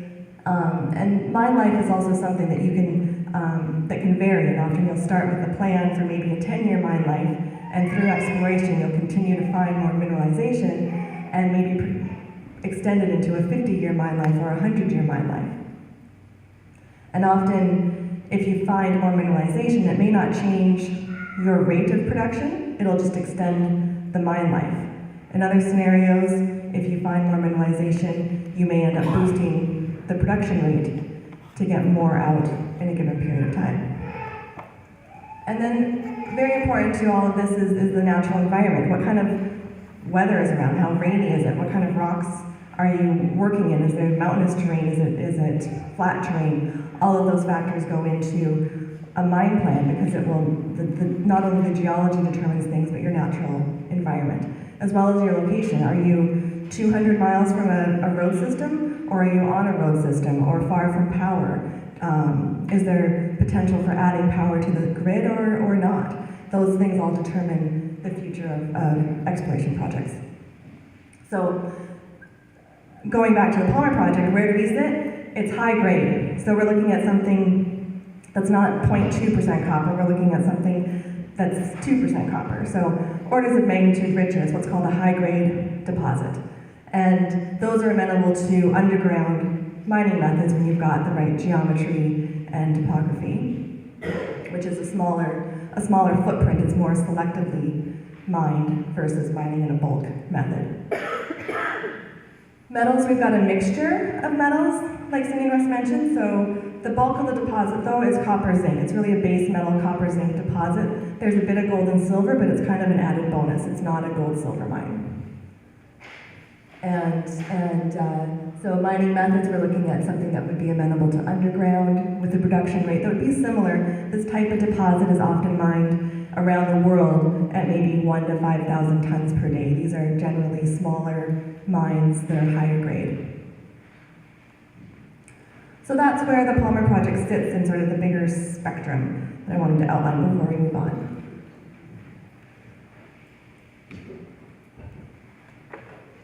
The other thing I wanted to do is spend a little bit of time going over some of the geology. And I'll make it a little brief because we've heard a lot of technical information right now, but the geology really does drive everything for the project and all of the plans and the studies. And so I thought I wanted to explain a little bit of how this particular deposit formed. And so this type of deposit is called a volcanogenic massive sulfide deposit, or VMS for short. It's a category of deposits that is common. And they're created on the seafloor. And so the deposit that's now up in the mountains 200 million years ago was formed on the seafloor off in the Pacific Ocean. And imagine, if you will, underground, underwater hot springs. So you've got hot fluid circulating around. And what happens when you've got hot, salty ocean seawater that's being heated up by a magma source that's lower, and it's circulating through the fractures of the ocean floor rock, it starts moving elements around. And that's the main driving force for mineral exploration, is you look for a process that's going to move minerals around and concentrate them in another area. So this is a very complicated diagram, but I don't know if I have a pointer, but the basic premise is it's a slice through the ocean floor. You're looking at like a slice of cake. The top blue part, that's your seawater. You can see little fishes swimming. And the red bits. Okay, there we go. The red bits here would be the mounds of mineralization forming on the seafloor. But there's a lot happening below the crust. And so you've got this, what they call an intrusive rock or a magma body, a hot bit of rock that's heating up water. And as the water circulates through, it moves things around. So it strips certain elements. So in this area, we're losing copper, losing zinc, losing iron, but we're gaining silica, calcium, and sodium. All of this is moving around. The copper and the zinc are being deposited up here. There's adding magnesium here. We're losing sodium here. There's a lot moving around. And so as a geologist, we use these changes in elements to help us find where everything's now been concentrated. Because all seafloor rocks have a little bit of copper, a little bit of zinc, a little bit of gold, a little bit of silver, but not in a concentrated amount. And so there's a geologic process that concentrates it for us and builds a mineral deposit. So that's what's happening on the seafloor at the time of the formation of the deposit. And so you can think this type of deposit forms in layers. You've got the seafloor where the water is circulating, doing things, and then you've got the surface of the ocean where the minerals are being deposited, and then you're going to have whatever comes and covers it up. So there's basically 3 different rock types: what we call the ore horizon, or where the minerals are, what's below it, and what's above it.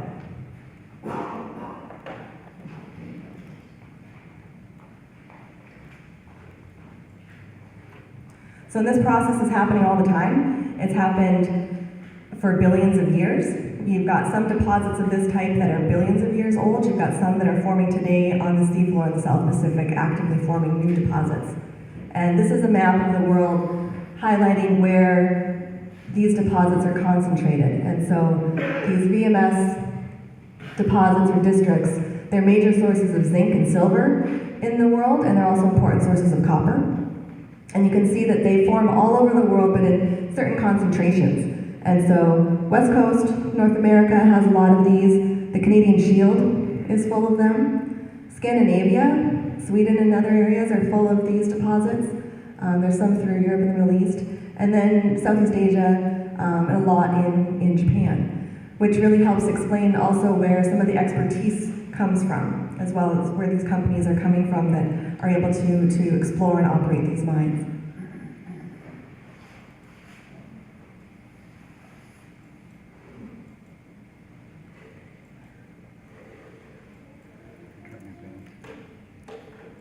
There we go.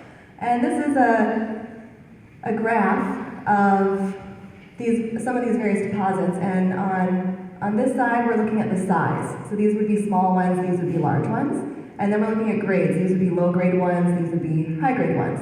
And so VMS deposits in the world have they vary in size and grade, and they cluster around here. So where does Palmer fit? The red ones are highlighted. These are the U.S. ones.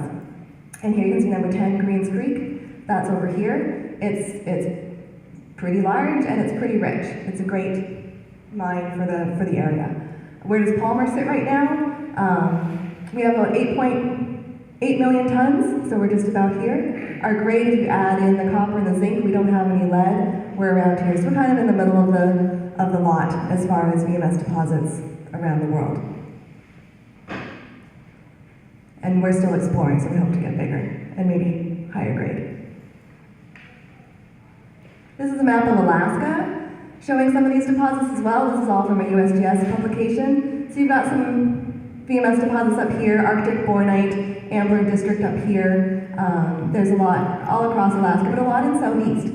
And Southeast is really known for this type of deposit. There were some that were operational mines in the early 1900s, and there's some, like Greens Creek, that are currently being operated, and there may be more mines in the future.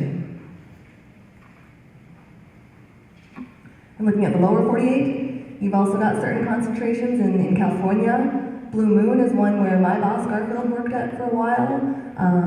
Wisconsin has a large number of these. Flambeau is one that was recently mined and reclaimed, a lot through the east there. So they're pretty common, they're all over. They all have a little bit of different style and size, but they generally give us metals in high concentrations, and they're relatively small, high-grade operations. So going back to Palmer and looking at our property here, this star represents our mineral resource. It represents these red lines represent areas of rocks that are interesting to us, that might represent the old seafloor where you might have more deposits forming. And the dots on here represent areas where we prospected, where we hiked up on the mountain and banged off a rock, and it has some high-grade mineralization that we haven't yet drilled or explored, but it has something interesting. So that's when these types of deposits on the seafloor, when you've got this underwater hot spring, they don't just happen in one area, they usually form in clusters. And so you might develop clusters of mineral deposits. And that's what we're indicating here. And just as an example, in Japan, here's one that was actually mined. And so these dots represent mines. The largest circle here is greater than 50 million tons. The small circles are less than 5 million tons. So Palmer right now would sit in the middle here between this 5 and 10 million ton dot. And here in this district, 5 kilometers for scale, you've got several small deposits, a few medium-sized, and maybe one large deposit. So as a district, over, I don't know, maybe it was 100 years that they were mining this area, they mined cumulatively 138 million tons from that district. So it's not to say that this will develop into a district, but there is potential on the property to add additional deposits. And in this particular case, it wouldn't necessarily end up being a larger mine. With this type of deposit, it means you end up mining for a longer period of time at the same rate. So instead of maybe being a 10-year mine life, you might end up having a 50 or 100-year mine life if you can continue to explore and find new deposits. For location, if you're not familiar, here's Haines, the Haines Highway pointed out, and Porcupine Road going out to this blue area, which is the core